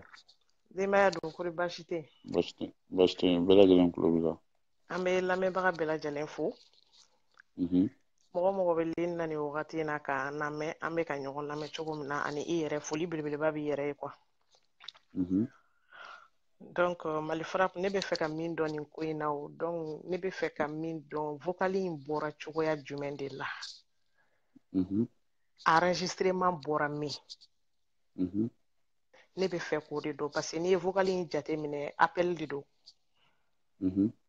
WhatsApp call tɛ, Viber call tɛ, a bɛ komi appel normal yɛrɛ de don. Donc ne bɛ fɛ k'a dɔn a bɔra fan jumɛn, mun de nana ni vocal in ye ta jɛ vocal in yɛrɛ enregistré la cogo di, kuma tɛ ka bɔ n'a ye tan quoi. A bɔyɔrɔ ne bɛ fɛ k'o de dɔn. Ok, vocal in bɔyɔrɔ ne tɛ se k'a fɔ ko n b'a bɔyɔrɔ f'i ɲɛna komi i y'a fɔ cogo min a bɛ se ka kɛ appel normal ye a bɛ se ka kɛ fana komi u yɛrɛ bɛ ka kuma min fɔ a la ko polisi min tun bɛ enquête la Papa Mami k'o de taara Orange la ka taa ni TV ye ka enquête kɛ pour que u ka conversation min tɛmɛna Madu ka ko wagati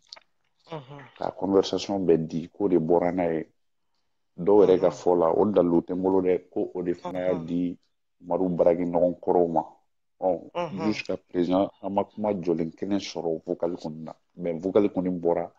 fo ka t'i yɛrɛ sɔrɔ Abdul Ɲangi bolo ainsi de suite fo maliyɛn bɛɛ y'a mɛn cogo min. Bon n'a sɔrɔla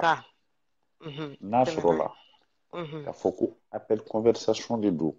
i b'a dɔn o application bɛɛ bɛ se k'o k'i ka téléphone kɔnɔ n'a sɔrɔla k'a bɔra bon ne kɔni ka faamu na Madu yɛrɛ kɔni tɛna bɔ n'a yɛrɛ ye ka kojugu kɛ ka bɔ n'i yɛrɛ jɔn bɛ sɔn o ma donc a bɛ kɛ ani mɔgɔ min tun bɛ kuma la o don mais kuma dɔ bɛ kuma in kɔnɔna la n b'a jigiya i ye question dɔ de poser n kun a to n ka tulo la i bɛ sɔrɔ ka na ni a yɔrɔ ye bon n'a sɔrɔla k'a fɔ ko appel communication de don u yɛrɛ dama ka enregistrement ni ɲɔgɔn cɛ mɔgɔ kɔni tɛna se ka kojugu kɛ k'i bɛ bɔ n'o ye surtout i b'a dɔn kojugu bɛ mangoya jamana bɛɛ ye bon ni a kɛra bɔfɛn ye a bɛ kɛ bɔfɛn ninnu ka côté de la ani mɔgɔ min bɛ kuma la o ye ne ka faamu ye n'a sɔrɔla fana o tɛ ko u bɛ ka Papa Mami ko min fɔ donc Papa Mami bɔra n'a ye voilà parce que mun na n y'o fɔ i ka kuma i y'i fɛla fɔ n y'o faamuya ne ye min fana faamu kuma kɔnɔ kuma dɔ bɛ kuma in kɔnɔna la est ce que ani muso min bɛ conversation na o fana bɛ se k'a dɔn k'a fɔ ko a y'o yɔrɔnin fɔ kuma kɔnɔ Madu ɲɛna ka tila ka kɛ vocal in bɔ sababuya ye n t'a dɔn n'i hakili b'a yɔrɔ la a ko kuma kɔnɔna la i bɛ se ka segin après i bɛ taga a yɔrɔ jateminɛ a ko kuma kɔnɔna la ko Madu ko Madu ye nana ni intérêt ko kuma yɔrɔ a ko non ko bɛɛ b'i ka intérêt de nɔfɛ k'ali an bɛ min yɛrɛ nɔfɛ président yɛrɛ ko jamanakuntigi yɛrɛ bɛ intérêt ko de la o donc a y'o yɔrɔ min fɔ voilà donc ale fana tɛ se o fana tɛ ɲuman ye jamanakuntigi tɔgɔ la o bon ale bɛ se k'o fɔ kuma kɔnɔ cogoya di i b'a dɔn kuma mana kɛ 100 kelen dɔrɔn ɲuman kolo min b'a kɔnɔ a bɛ se ka mɔgɔ ka kuma 100 bɛɛ bin ka bila défaite la i b'o kalama kɔni voilà donc a bɛ komi i b'a fɔ i ni cɛ tun bɛ ligne na a ko ale bɛ kɛlɛ k'a ka nafa de kɔsɔn k'ale ka nafa tɛ fɛn o fɛn la k'ale to o ko la quoi donc a bɛ se ka k'a ye kuma ɲɛnama caman fɔ mais a y'o kelen min fɔ i b'a dɔn ko mɔgɔ caman e yɛrɛ ka ligne kelen kan mɔgɔ caman y'a kiiri tigɛ n'a kuma ye i kɔni i b'o kalama. Bouba Fane, ouais. Ok, d'accord, voilà, tɔgɔ kun tununa na quoi. Voilà, yɔrɔ o y'o fɔ. Bon, a ko dakurunya kelen est ce que a m'a ka kuma ɲuman bɛɛ bi yan? Voilà, donc nin fana bɛ se ka nin fɔ cogo di ka tila ka kɛ sababu ye kuma dɔ bɛ kuma kɔnɔna la o fana man ka mɛn ale da donc ka tila ka bɔ ni vocal ye cogo di o de ye ne yɛrɛ kunkolo chauffer quoi bon ne b'a dɔn ne ni ɲɔgɔnna million de fana kunkolo chauffelen don donc papa mambita in yɔrɔ a bɛ se ka kɛ mɔgɔ t'a cogo dɔn parce que ni mɔgɔ yɛrɛ miirila i bɛ fɛn fɛn bɔ i da k'i bɛ taa ɲininka o de la i kelen de dun bɛ yen nin nɔ fɛn dɔw ma k'i ɲɛna n'i ko i b'a jalatigɛ cogo dɔ la i mana siri don min na ka t'i da i ta bɛ k'a ɲagama ye dɛ parce que i ye fɛn jalatigɛ i tɛ fɛn min ɲɛdɔn donc o yɔrɔ fana souvent an k'an kɔlɔsi o yɔrɔ ninnu na quoi mais ne kɔni ne kunkolo de kalayalen don vocal in bɔra cogo jumɛn na est-ce que papa mambi fana garadi ka bon ka so niveau la ka fɔ ko papa mambi fana bɛ se ka taa vocal wɔgɔbɛ orange mɔgɔw ou bien yɔrɔ yɔrɔ a tagara wɔgɔbɛ yɔrɔ min na o mɔgɔw bolo est-ce qu'il a droit est-ce que ale yɛrɛ fanga b'a permettre ka se ka taa vocal in wɔgɔbɛ k'a bila en jeu tantôt kuma bɛ yen maliyɛn bɛɛ bɛ k'i yɛrɛ ɲininka i bɛ ka ɲininkali min kɛ o yɔrɔ la. Non, il faut que parce que un mɔgɔw bɛ ka traumatiser quoi i b'a dɔn cɛ dɔ donna i ka vidéo kɔnɔ su in na a ma mɛn a ko i sigi b'a dɔn k'ale yɛrɛ tɛ ka taa fan kelen dɔn a yɛrɛ la mais est ce que i b'a dɔn bi in na a n'a ɲɔgɔnna million de an t'a dɔn an bɛ taa yɔrɔ min na koyi mɔgɔ yɛrɛ t'a dɔn i bɛ taa yɔrɔ min yɛrɛ la parce que an bɛ ka traumatiser diɲɛ don o don quoi. I m'a faamuya donc ne bɛ ka question min poser kun dɛ ni yɛrɛ de ye kuma yɛrɛ dumama yɔrɔ ye mɔgɔ caman bɛ k'a yɛrɛ ɲininka nin dakurunya fila in de la est ce que papa mambi garadi ka bon ka so la k'a fɔ k'a bɛ se ka taa orange ou bien whatever a tagara wɔgɔbɛ k'a fɔ k'a bɛ se ka taa nin vocal wɔgɔbɛ k'a labɔ a voilà malifara vraiment an t'a dɔn an bɛ min kɛ an t'a dɔn an bɛ min yɛrɛ kɛ tuguni quoi video chauffera bi hali i t'a dɔn i bɛ min yɛrɛ lamɛn wagati yɛrɛ kɛra la aw mɔgɔ 4 bɛɛ taara ɲɔgɔn sɔrɔ video kɛnɛ kan aw dun bɛɛ bɛ lamɛn comme il faut donc mɔgɔ yɛrɛ t'a dɔn i bɛ min ye a ɲagamina quoi i bɛ dɔɔnin kɛ yan fɛ i bɛ boli ka bɔ i bɛ taa dɔɔnin kɛ yan fɛ mɔgɔ caman ye video kɛ e tun bɛ video la Dani tun bɛ video la moment dɔ la Idriss Konipo tun bɛ video la moment dɔ la bon Mali Bizi wa ma dɔn Mali Bizi wa n t'a dɔn a bɛ wele cogo min na je crois o fana tun bɛ video la moment dɔ la bon o ni je crois Tidjo fana tun bɛ video la moment dɔ la donc a cayara quoi bon est ce que n'a y'a sɔrɔ aw bɛ se k'a lajɛ ka olu ko ninnu pour que bɛɛ ka se ka ɲɔgɔn lamɛn ka ɲɔgɔn tafan ye fɔlɔ hali n'i bɛ se ka t'i ta sigi après ne b'a dɔn e b'o kɛ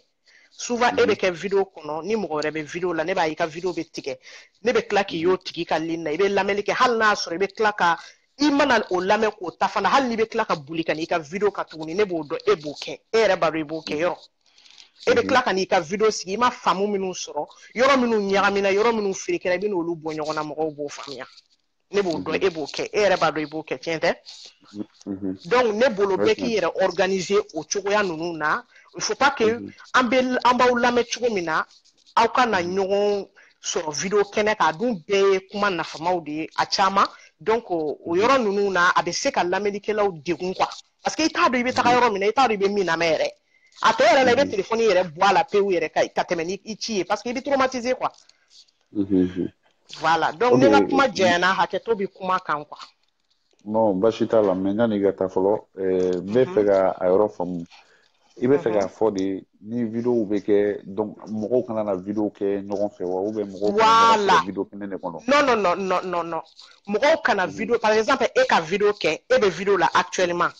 Dani fana ka taga vidéo kɛ o actuel kelen in na bon Tidjo fana ka vidéo kɛ en même temps Mali Bezi fana ka vidéo kɛ ou bien Idriss Konipo fana ka vidéo kɛ donc o ɲɔgɔnna ninnu vraiment parce que ni vidéo ni mɔgɔ wɛrɛ bɛ vidéo kan dɔrɔn i b'a dɔn écran na dès que e b'a fɔ e bɛ don Facebook kɔnɔ dɔrɔn i bɛ don i ka Facebook kɔnɔ dɔrɔn une fois dɔrɔn i bɛ se ka ye mɔgɔ hali ni mɔgɔ 20 de bɛ vidéo la a sur place i b'a bɛɛ i ka écran sanfɛla la. Tout à fait. Donc o tɛ bon ni mɔgɔ dɔ donna n'i y'a ye mɔgɔ dɔ bɛ fɛngɛ n'i tɛ fɛ k'a tigi kɔni ka kuma interrompi ka jama tila e fana bɛ se k'i jɔ o tigi ka tila vidéo la donc n'o tilala e fana mana lajɛ yɛrɛ o fana ye koba ye o fana ye bénéfice ba de ye e fana mana a tigi lajɛ i b'a dɔn i kan ka min fɔ i b'a dɔn i kan ka na min kɛ donc kow bɛ ɲɛnabɔ o cogoya de la mais n'a fɔra ko mɔgɔ 4 mɔgɔ 5 bɛɛ ka ɲɔgɔn sɔrɔ vidéo la sur le champ donc lamɛnnikɛlaw yɛrɛ vraiment an laban an bɛna pɔrɔn de ci quoi on a les marre quoi mais an bɛ se kulo ko o kuma na kulo 6 de b'an na ou bien kulo 8 de b'an na o kulo 2 dɔrɔn de don donc an tɛ se k'an yɛrɛ tila nin bɛɛ ni ɲɔgɔn cɛ donc ni vidéokɛlaw sera k'o jate minɛ kosɛbɛ o bɛ wusaya o b'an bɛɛ dɛmɛ. Ok, d'accord, merci beaucoup. Il y a une kuma diyara n ye. Kelen fɔlɔ diɲɛ bɛɛ kɔni b'a dɔn komi i yɛrɛ fana b'a dɔn cogo min ne ta tɛ vidéomaniya ye et puis vidéomaniw tɛ ɲɔgɔn kalama ko mɔgɔw ko o fana dɔn an tɛ ɲɔgɔn kalama koyi an tɛ ɲɔgɔn kan an bɛ se ka kɛ jamana kelen kɔnɔ mais dɔ bɛ nin état la yan fɛ dɔ bɛ nin ville la yan fɛ donc an tɛ ɲɔgɔn kalama o ye kelen ye filanan i ye tijo de pari ninnu ni fɛn ninnu fɔ olu ni an taabolo fana tɛ an tɛ taabolo kelen ye naaninan sabanan plutôt donc pour que faamu ka sɔrɔ ne yɛrɛ kɔni ka solution ye min ye n bɛn'o de fɔ dɛ sujet min bɛ yen o sujet daminɛla daminɛ min na n'i y'a ye o bɛ mɔgɔ min t'a kɔnɔ i bɛ t'o suti ɲini ne kɔni bolo o y'a faamu ye parce que vidéokɛlaw tɛ ɲɔgɔn kan dɔw ta ye vidéo kɛ dɔw b'u yɛrɛ wele vidéomani olu ta tɛ k'a fɔ maliko bɛ fɛn olu ye vidéomani olu b'u dan ma bon sisan u caman fana b'u k'u da don maliko ni fɛnw na olu n'a ɲɔgɔnnaw caman fana bɛ yen m'a faamuya ne kɔni ta kɛcogoya kɔni bɛɛ b'a dɔn yan nɔ ne bɛ taa ni fɛn point par point de voilà mais bon sisan nɔ komi aw tɛ ɲɔgɔn kalama ni bɛɛ sera k'a jate minɛ a yɛrɛ automatique la komi e y'a jate minɛ cogo min na est ce que o fana tɛ kɛ ɲuman ye parce que komi aw tɛ ɲɔgɔn kalama déjà. ouais bon u bɛn'i ka message mɛn quoi a bɛ kɛ ɲuman ye ni u sera ka kɛ. Voilà donc ne b'a dɔn a bɛ ne kɔnɔ cogo min na ne b'a jate minɛ cogo min na ne b'a dɔn mɔgɔ caman fana bɛ k'a jate minɛ o cogoya kelen de la tuguni. I m'a ye wa bon dɔ ko actuellement sisan ko danni tɛ ligne na non ne ma sisan fɔ ne ko n ko wulada in na anw ka yan wulada in na bɛɛ o y'a sɔrɔ su kora aw faransikaw fɛ yen nɔ anw ka wulada in na yan vidéoman 5 ou bien 4 o de tun bɛ ligne kan en ce moment a dun bɛɛ lamɛnnen don. Bon pour que ka mɔgɔw la distrait quoi donc ne bɛ hadamadenw fana ka yɔrɔ de distrait yɔrɔ ɲini sisan mɔgɔw ka se ka bila aise la donc i ka se k'a bɛɛ lamɛn i k'a dɔn k'a fɔ i bɛ taa yɔrɔ min na i tɛ taa yɔrɔ min na i y'a faamuya donc o yɔrɔ dɔrɔn de don quoi. Justement ne y'i faamuya ne y'i ka hakilina faamuya a diyara n ye kojugu mais c'est-à-dire dɔw fana bɛ vidéo kɛ in na ani vocal labɔ in kun tɛ dɔwɛrɛ ne delila ka annonce kɛ a mɛnna n ko u bɛ fɛ ka na réseaux sociaux sanfɛla ɲagasa n delila ka kuma in fɔ a mɛnna c'est-à-dire a dabɔlen don kama fɛɛrɛ min kama o de don faamu kana sɔrɔ kuma la je pense que ne ye kuma in fɔ ni mɔgɔ min hakili bɛ kuma in na kuma in bɛ yen kɛlen don ka Mali vert jaune rouge drapeau sɛbɛnni k'a kɔnɔ a bɛ yen ko bonjour du Mali drapeau b'a kɛrɛfɛ n'u bɛ fɛ ka na ko ɲagasa dɔrɔn faamu kana sɔrɔ yan ka kalaya dɔw fana ŋaniya o ye o bɛ yen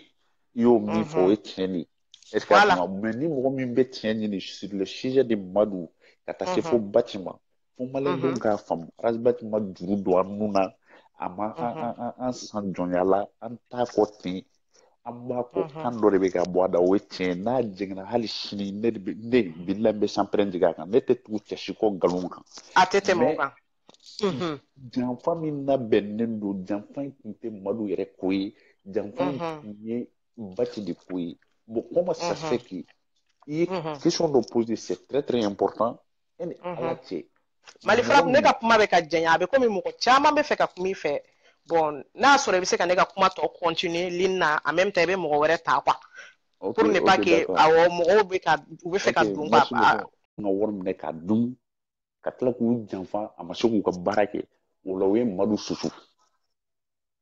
ko in bɛɛ filɛ nin ye mais ne t'a dɔn jamana min kan service de renseignement bɛ yen surtout a bɛ Karim de bolo mun na enquête in tɛ kɛ mun na a tɛ dayɛlɛ mais maa nana ne ka fɛn kan maa fana bɛ ka o fana ka côté défend ko non ko vocal in bɔra ko mɛ muso in m'a labɔ ko Madu ni muso in kumana siɲɛ kelen de bon ni kumaw la ye tuguni maa bɛ kuma dɔ fɔ a bɛ tila ka jigin kuma dɔw la ye tun mais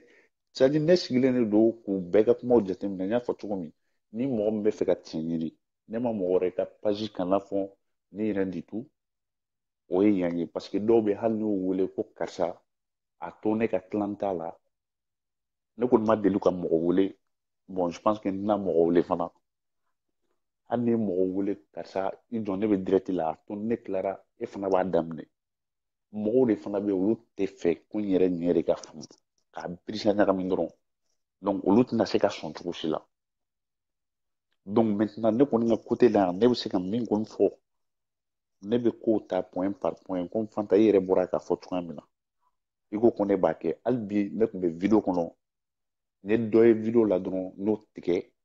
ka t'o ta lajɛ n tilal'o ta la n nana n ta daminɛ parce que yanni k'i bon ko kan i b'a ɲɛɲini fɔlɔ quoi donc ni mɔgɔ min bɛ fɛ ka tiɲɛ kɔni dɔn ko jubaju n'i y'a mɛn vocal bɔra a labɛnna dɔ de fɛ o tun ye jɔn ye Ma Magalu de n y'a wele bi a nana a y'a ka version de fɛ fɔ Madu sini n b'a wele n b'a wele ka invité a kana déjà a ye kalabantiya kɛ de u ka Facebook sanfɛ k'ale tɛ Facebook ko ɲɛdɔn Madu bɛ k'anw filɛ a ka hakɛ to ju de ye quoi e tɛ Facebook ko ɲɛdɔn e b'i sigi i b'i ka video pa ka ko kumaw fɔ ale tun b'o kɛ jumɛn kan a tun b'o kɛ YouTube de kan donc on n'est pas bête faut obligé de k'a wele appel normal la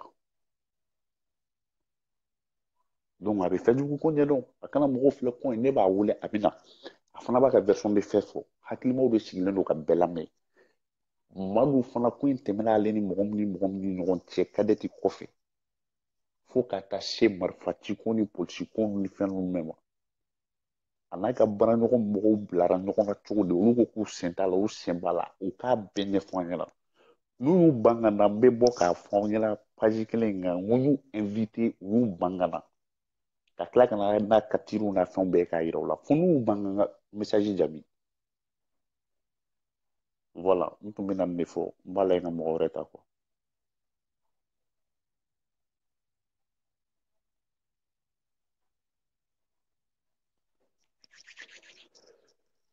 Non, ko Giro Daga Traoré, non. Nin ko bɛ mɔgɔ la fâché don a bɛ mɔgɔ la fâché don parce que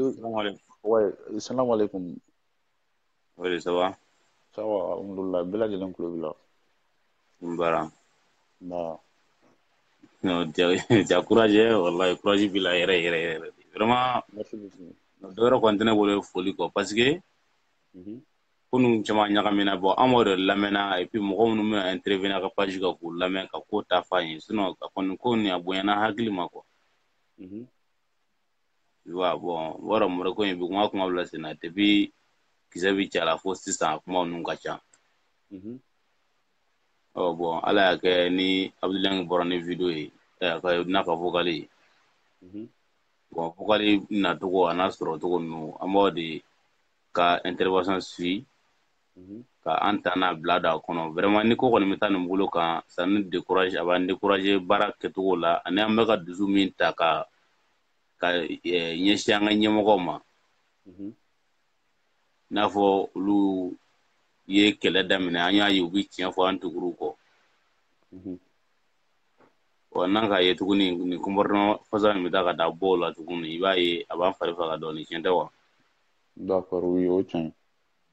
Dans tout ça, bon, c'est Arasa, nous on souffre très bien et puis an dalen don a la. Bon, n'a fɔra ko u y'ale de sama ka gɛrɛ u na maru ka kɛlɛkɛ bere ye ka Arasa tan pour que a bɛ se ka bɔ ni gindo ye Arasa la an yɛrɛw ma sigi ni min ye. Bon, ni ala ye mɔgɔ min ka kɛlɛ kɛ gloki bɔ ti ma quoi. Donc u ye nin bɛɛ kɛ u ka ye ko in yɛrɛ surusi yɛrɛ min ye n'i y'a ye maru wayiwara k'a lebura i b'a dɔn ne ka miirina ni ka hakili ye min ye a ma se ka bɔ ni fɛn Arasa ka min Arasa mankutu tiɲɛ o de ye maru o de y'a to bɔra ni maru ye sisan ka wayiba to n'a kuma ka fɛn sɔrɔ Arasa kan hali ni maru yɛrɛ kuma bila kuma di Arasa jugulamɔgɔ ma o kuma bila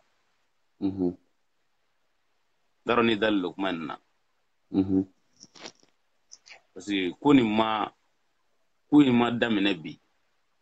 a ma daminɛ bi wallahi a bɛɛ affaire kelen de de marifa cira la ko nin na de ko de nin ya kun tɔ de filɛ nin ka bɔ minɛ ya ye marifa cira la ko min na ko de ye nin bon le problème c'est quoi Maru ni a fana ka baarakɛ ɲɔgɔn ninnu u ma diya ɲɔgɔn ye bɛɛ bɛ dɔɔnin kalama ko in na mais Maru ma dayɛlɛli k'olu ye olu ka ko in tɔ faamuya olu fana bolo Maru bɛ ka sɔrɔ kɛ Maru kan ka min kɛ olu fana ye Maru fana tɛ k'o kɛ i y'a ye olu fana fɔra ɲɔgɔn kɔ dɔɔnin wa merci nin yɔrɔ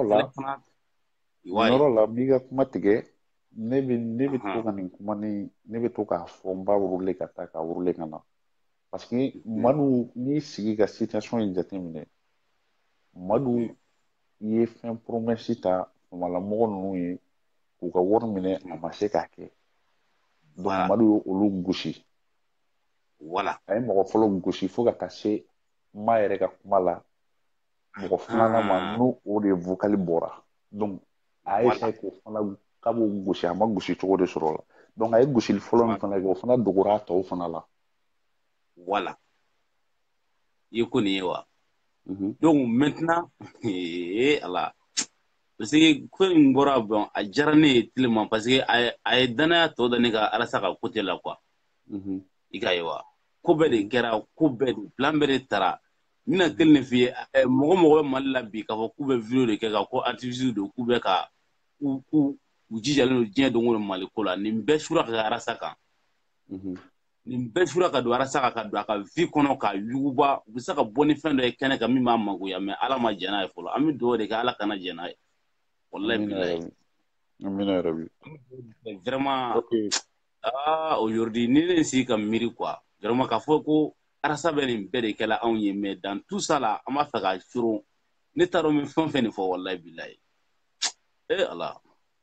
kabako kɔni don ok merci beaucoup ko mɔgɔw ka tɔli na merci my frère vraiment c'était ça bon ça va aller Ala ka ok merci donc an b'a lajɛ ka mɔgɔ wɛrɛ ta u ka nin ko in u bɛ bɔ u ka na nin bɛɛ de ɲɛfɔ an ɲɛna u bɛɛ lajɛlen u bɛɛ ma sɔrɔla kun o kuma na Madu bɛna Madu ni Bagayogo Mɔmɔ Bagayogo min y'a daminɛ fo ka taa se Kadɛti ma ne bɛ nin bɛɛ contacter ka bɔ Kadɛti la u ko sama bali fana sen b'a la n b'u bɛɛ de sama ka na bilahi n tɛ cɛ si to yen fo Madu n'a ka baarayɔrɔ mɔgɔw tout le monde parce que n'i sigi ka ko in lajɛ kunun Yusufu Mangara bɔra ko ni vocal ko don ko mɔgɔw kan ka sabali k'olu ma deli ka Madu tɔgɔ tiɲɛ ko a fɔra k'ale de vocal labɔ ko mɔgɔ minnu bɛ ka kuma fana fɔ k'a kuma bɛ ka fɔ ko ni vocal ko don ko vocaliw b'ale fana bolo Madu fana ko dɔ b'ale bolo a ka tile kan su in na maa fana ko vocaliw b'ale bolo donc a tɔgɔ ye di Abdul fana ko vocaliw b'ale bolo donc nin bɛɛ ko vocal b'a bolo mais il faut que an ka ɲɔgɔn bonya an ka ɲɔgɔn hakili bonya nin bɛɛ ko vocal b'a bolo d'accord mais vocal de kana na k'a la vocal min ko daminɛ yɛrɛ t'a kɔnɔ parce que i tɛ se k'i pan 1 kunna k'i sigi 3 kunna koyi o tɛ se ka kɛ o vocal bɛ nin fɛn fɛn bolo dɛ n'u b'a bila u k'a daminɛ 1 na 1 fo ka taa bila laban na ko bɛ se ka faamu ten de mais c'est comme si n'i bɛ seli la i k'i pan bisimila i kunna i k'i pan alhamdulila i kunna i kana mi yo midi na k'i b'o fɔ u bɛ ka ko ninnu kɛ ten de an tɛ se ka sɔn o ma non an tɛ se ka sɔn o ma cogo si u k'a tugu ɲɔgɔn kɔ a kɛra cogo di a bɔra yɔrɔ jumɛn a taara sira jumɛn fɛ jɔn taara n'a ye o taatɔ y'a di jɔn ma c'est là-bas a bɛ faamu u ka nin histoire nin bɛɛ b'a la ko vocal b'a bolo ninnu bɛɛ bɛ ɲɔgɔn kɔ donc a ka di côté min défend i b'o côté de k'a la an kɔni ka côté fanfɛla anw y'o fɔ fɛn fɛn b'u bolo bati kan u ka bɔ n'a ye n'u ma bɔ n'a ye an m'a yafa u ma mɔgɔ ye n deli t'a la foyi t'a la u ka bɔ n'a ye n y'a fɔ su in na cɛ ka fɛn sanfɛ Idriss kɔni ko ka fɛn sanfɛ Abdul Ɲangi de tun y'a ka invité principal ye Idriss ye n ta n ko Idriss an kana kuma in kana munumunu dɛ min fɔra Ɲangi ye a b'a dɔn a fɔra y'a ka bɔ ni vocal ye mɔgɔ t'a b'a bolo a ka bɔ n'a ye c'est tout mais aw kana mɔgɔw bila paniki kɔnɔ bɛɛ ka position dɔnnen don an b'a dɔn min bɛ fan ni fan min fɛ mais maintenant ne ko ko fɛn dɔ b'e bolo bɔ n'a ye a dogokun an bɛ mɔgɔ wɛrɛ ta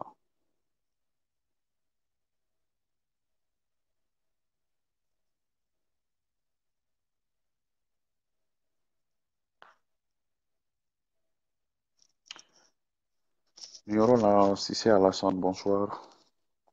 mɔgɔ minnu donna aw bɛ hakɛ to Ok. oui bonsoir Ouais, bonsoir, grand frère. oui a bɛ di ça va Ouais, ça va. bɛɛ lajɛlen tulo b'i la Ah, ouais, o diyara n ye. Vraiment, n ka foli belebeleba b'i yɛrɛ ye. merci beaucoup N donkun yɛrɛ de kɛra i yɛrɛ foliko de ye bi. a diyara n ye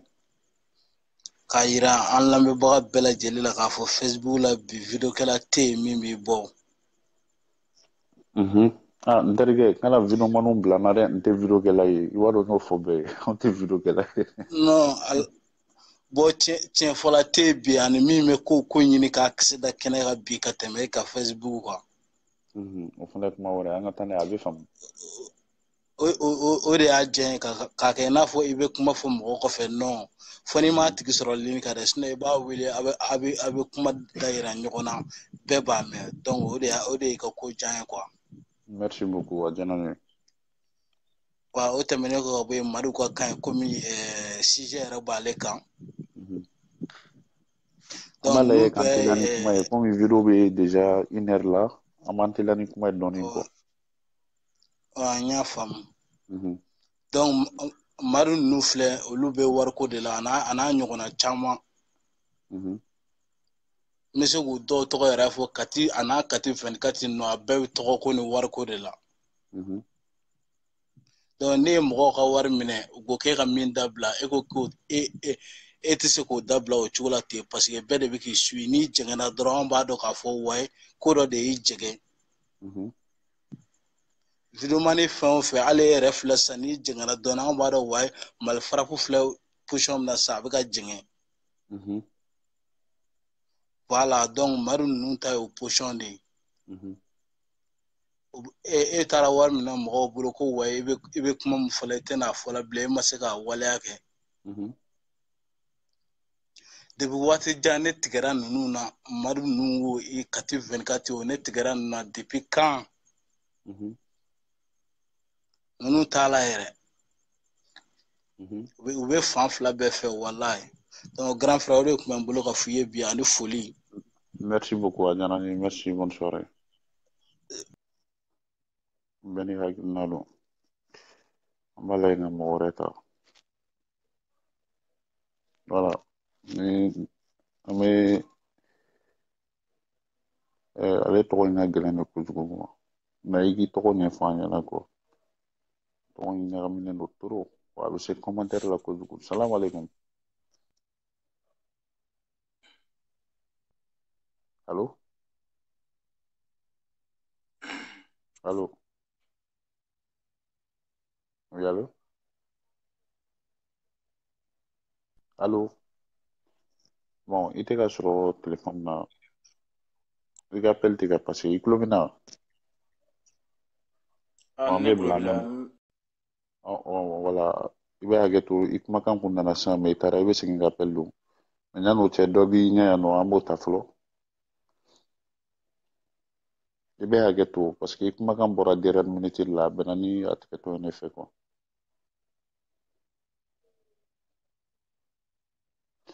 ok bon ale m'a ta Papu Kante i bɛ ka appel kɛ n'i y'a accepté i b'a refuser donc n'i tɛ fɛ ka kuma i bɛ hakɛ to i bɛ appel dabila pour que i kana jama caya an bolo projet in kɔ niveau la Traoré. Allô? Oui, allô? Voilà, tun b'a fɛ ka yɔrɔnin fitinin min expliquer minnu b'a k'a fɔ k'u désespérer b'u siran na. Ne bɛ se ka min affirmer u ye n ye faamuyali min sɔrɔ a la.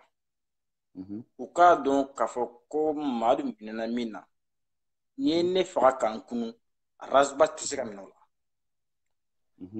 U ka da la fana Razbas ye minnu fɔ u ye n'u dara la. Razbas delila ka minnu f'u ye n'u dara la k'a fɔ k'a ye min fɔ ko tiɲɛ t'a la olu yɛrɛ y'a sɛgɛsɛgɛ k'a lajɛ parce que Razbas yɛrɛ b'a fɔ nin filɛ nin ye n ye min fɔ a ye taa Google kan ka taa taper ni tiɲɛ don walima ni nkalon don. Ni mɔgɔ min delila k'o kɛ siɲɛ kelen siɲɛ fila siɲɛ saba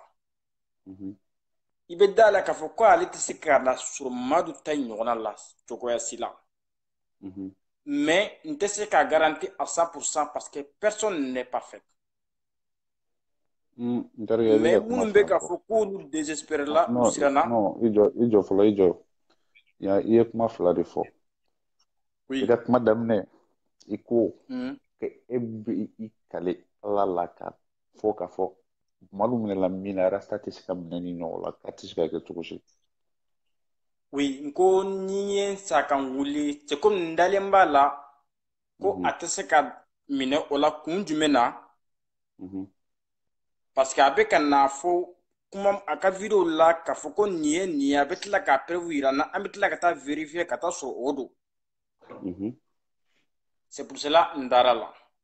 N tɛ se ka fɔ mɔgɔw tɔw ka da la i n'a fɔ ne cogoya la. Mais u k'a dɔn k'a fɔ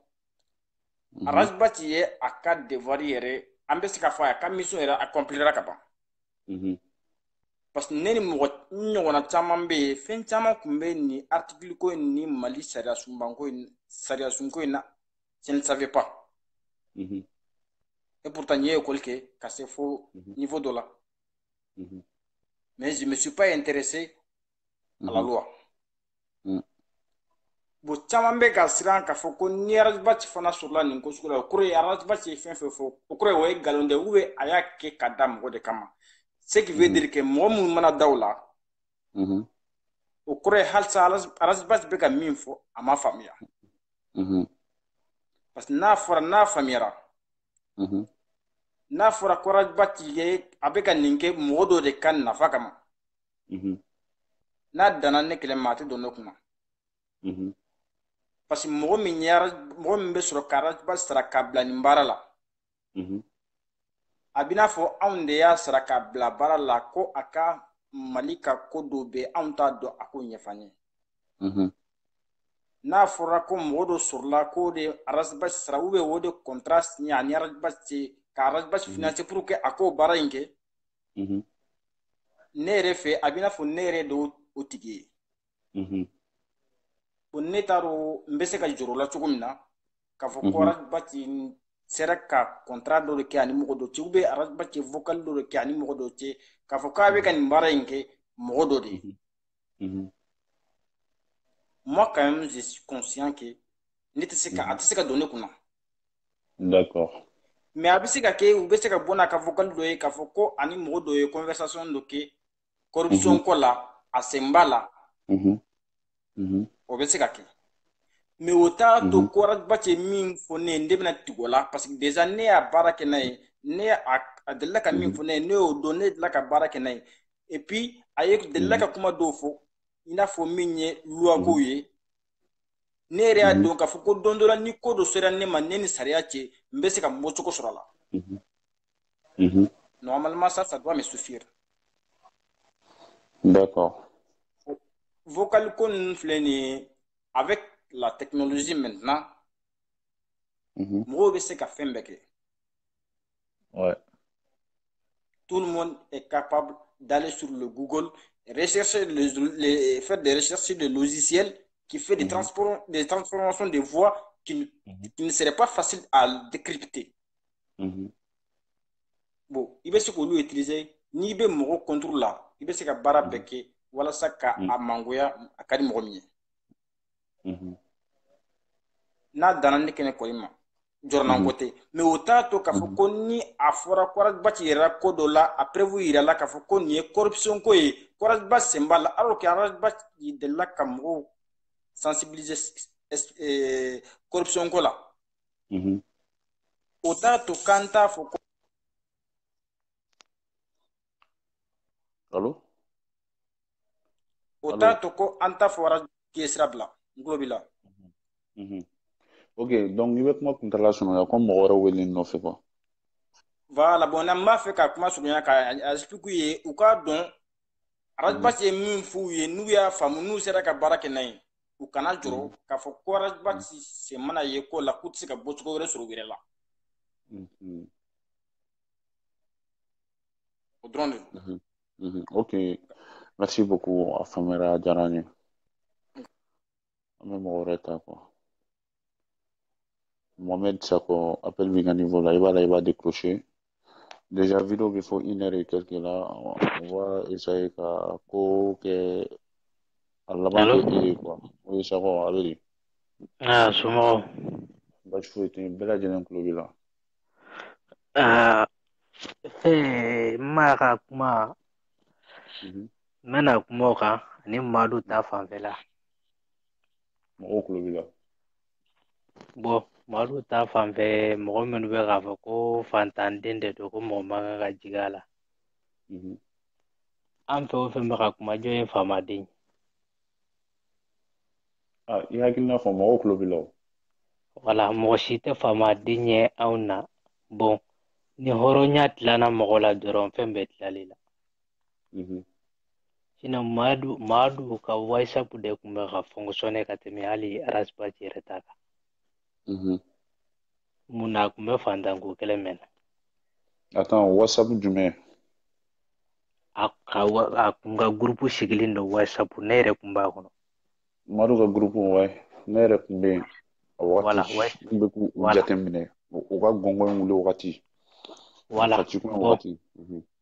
o wagati kɔnɔna na hali ni i y'a essayer ka Arasibati ko kuma fɔ yen nɔ a tɛ diya o ye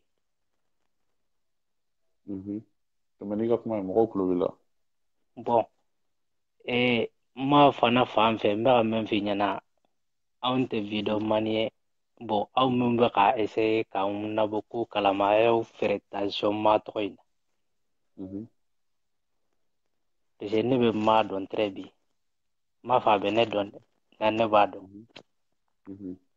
kuma min bɛ b'a da kɔnɔ ani a kɛwale hali bi n'aw ye ma sɛgɛsɛgɛ Madu ko in na fɛn wɛrɛ fɔ min ni nin tɛ kelen ye a tulo bɛ n'aw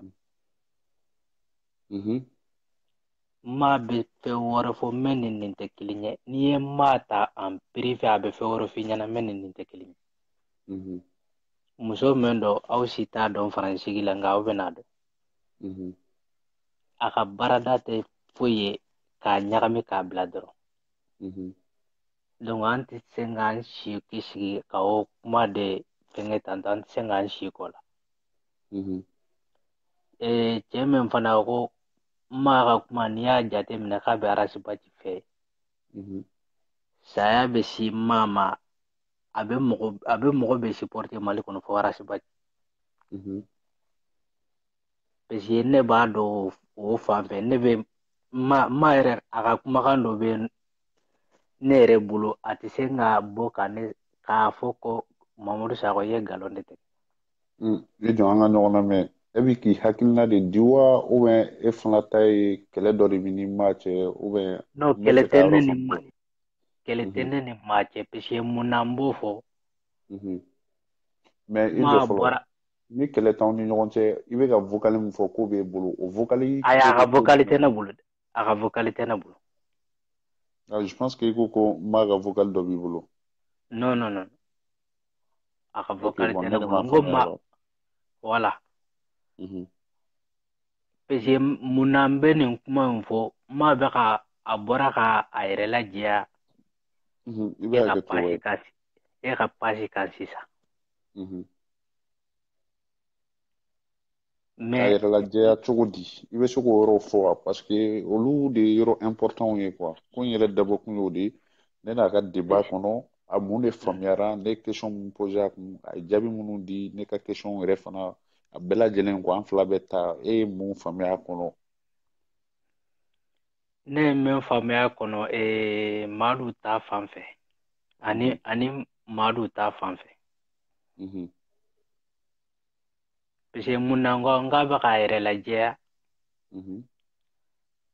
a y'a yɛrɛ kɛ sisan ko olu bɛ Sumayila de ta bu antéressé ka tɛmɛ Arasi ta kan. Vocal an bɛɛ y'a lamɛn Arasi ka même bɛ vocal in kɔnɔ Sumayila ka o t'a kɔnɔ. A bɛ bɔ k'a yɛrɛ lajɛ Arasa faniw ye pour que complicité complot a tɛ Arasa fan fɛ a bɛ Sumayila de fan fɛ. Bon o yɔrɔ la de n k'a bɛ k'a yɛrɛ lajɛya. D'accord. Bon ne Mamadu Sakɔ de y'a fɔ i k'a bila i hakili la. I bɛ se ka kuma wɛrɛ mɛn nin vocal ko in kɔnɔna na hali bi a man ban fɔlɔ dɛ. Ayi o jɛlen don ne ye kɔni. Ayi maa kelen fanfɛla tɛ dɛ n terikɛ lamɛn. Maa kelen tɛ dɛ. Maa kelen tɛ dɛ. Maa kelen fanfɛla tɛ dɛ. Madu ni muso dɔ kumana o mɔgɔ m'o kuma ka mɛn kabini ko in kɛra o. Ayi. Donc u bɛɛ de don. Nin ko in ma diya Madu fan fɛ a ma diya maa fan fɛ. Madu ni mɔgɔ fɔlɔ min kumana yanni ka se muso ma ni maa ko mobili ni fɛn dir'o ma o fana bɛ yen o kuma kan ma mɛn. Bɛɛ kɔni ɲɛ b'a la dɔrɔn Abdul Ɲang Dankɔrɔba ye maliyɛnw denw bɔ fili la non mais Abdul Ɲang ma ko kɛ o n ko ko y'a yɛrɛ sɔrɔ Abdul Ɲang bolo n ko bɛɛ de fana bɛ ko la. Voilà. Ni si de ma jɛya an tɛ sunɔgɔla yan dɛ an bɛɛ ɲɛ yɛlɛlen de don. Madu kɔni ni hɔrɔnya bɛ yen Madu yɛrɛ man ka bɔ Facebook kan bilen. Ne yɛrɛ bolo kɔni ni hɔrɔnya bɛ yen a man ka bɔ ka kuma bilen. Parce que a tɛ se ka foyi fɔ bilen ni mɔgɔ min hakili ka ɲi n'i bɛ da o la. Bon bi kuma kɛ fana bɛ appel nɔfɛ i ni cɛkɔrɔba dɔ kumana fɔ n hakili la kumana kunun tuguni. O sujet la sisan an bɛ tɛmɛ o kan an t'o sujet la sisan. O sujet kun bɛ n'a ka kuma fana so ji la dɔɔnin quoi. Oui bon comme an t'o sujet la mɔgɔ wɛrɛw bɛ appel nɔfɛ. Mais i bɛ se k'a fɔ demi mot an ka taga quoi. D'accord komi a bɛ ka question caman de poser kun e dun tɛ se ka fɛn fɔ k'a sɔrɔ min kisɛ t'i bolo. Parce que i ni ma ka kuma kɔnɔna na. I jɔ i ye sujet yɛlɛma dɛ. I ko i tilalen ma ko kuma la i ko k'i bɛna kuma ni cɛkɔrɔba min ye débat kɛ. Voilà. O cɛkɔrɔba tɛ mɔgɔ wɛrɛ ye o Sulemani de ye Sulemani Sisoko États-Unis. Voilà. Bon sisan e bɛ ka segin ka na ma ko kuma kɔnɔ e ko ko Sulemani question posé ne kun. Non. Ok bon ok a walawala. N kan bɛ Sulemani dɛmɛ. Parce que sisan a bɛ kɛ e ɲininka. On dirait e ni maa ye min fɔ ale m'olu lamɛn de. Ni kuma dun fɔra. Est-ce que e ye ko in faamuya ne ni Sulemani ye débat kɛ o kɛra kunun de. Ne ni maa ye débat kɛ bi de. Voilà ɲɛɲini k'u dɔn i k'u dɔn ka bɔ ɲɔgɔn na fɔlɔ. Non n kan bɛ min ma a yɛrɛ la pasi kan su in na dɛ. A tɔgɔ. Bon cɛ yɛrɛ la n ma se k'a tɔgɔ dɔn. O la a bɛ ka kuma e k'a ma k'a ka jɔ fana a k'i ta lamɛn. A k'i ka kuma lamɛn kosɛbɛ. Dɔwɛrɛ Konate. Voilà. Voilà donc n kɔnɔ. Parce que ale bɛ fɛ ka. Lamɛn terikɛ. N'i bɛ kuma fɔ i bɛ kuma fɔ k'a faranfasiya mɔgɔw ka se ka faamu parce que n'i ko ko ne ni Sulemani tun bɛ débat la ni cɛkɔrɔba min tun bɛ débat la. Donc mɔgɔw bɛ taa miiri kunun ni cɛkɔrɔba min ye débat kɛ Sulemani États-Unis. N t'a dɔn n'i y'a video lajɛ n'i m'a lajɛ mɔgɔw bɛ taa miiri o de ye. Mais maintenant n'i ko ko lamɛnba nin ne ye faamu n'i ko sisan cɛ min bɔra ka intervenir. Voilà o bɛ faamu mais n'i ko ko débat nin ye échange de ye bɛɛ bɛ ka na bɛɛ bɛ k'i hakilina de fɔ mais débat kun ye mɔgɔ fila ko di ou bien mɔgɔ saba yɛrɛ kuma bɛ ka changer aw ni ɲɔgɔn cɛ o ni nin fana tɛ kelen ye voilà il faut préciser pour que faamu ka sɔrɔ kow la quoi. Ok, problème t'a la n'i y'a ye n ye kunun kuma fɔ i k'i ka kuma kɔnɔ ko kunun fana k'aw man bɛn kuma la k'a k'i lamɛn ou bien m'o fɔ bon a bɛ fɛ ka kuma dɔ de si e da k'a sɔrɔ fɛn min kisɛ tɛ e bolo ne ka faamuya kɔnɔna na a ka sɛgɛsɛgɛliw bɛ ka na tantɔn de bon n'i dun bɛ na kuma donc faut que ka kuma tiɲɛ de kan kuma dɔw bɛ yen nɔ ni a tɛ k'a ma baasi ye n'a dunna parce que débat bɛ sigi kuma dɔ de kan donc i bɛna ka kuma o kuma de kan a kana fɔ k'a bɛna question wɛrɛ poser e kun min ni o débat tɛ se ka taga ɲɔgɔn fɛ. Ok, d'accord. Voilà, donc o dɔrɔn donc. Ok, merci beaucoup Afamera. Rasbet bɛ jigin Bamako a bɛ bɔ tournée américaine na le 26 ka kunda Bamako kan le 27 o ye procès ye a bɛ kɛ Banangabugu cour d'appel la procès jumɛn de don procès min n'a kun minɛla a bɔtɔ so k'a bɛ taa émission kɛyɔrɔ la radio la émission Carte sur table n'u taara minɛ sira fɛ ka sɔrɔ convocation ma d'a ma n'a ye ban ka taa ka sɔrɔ convocation ma taa di a ka radio ma n'a ye ban ka taa n'u taara minɛ ka taa datugu ni a procès wulila commune 4 la ni jama bɔra ka taa tribunal la fo mɔgɔ dɔw ni tora la ala k'u dayɔrɔ sumaya n'o ye Jibo ninnu ye o procès kelen de don a jugement ma se ka kɛ an t'a dɔn kun min na u y'a sumaya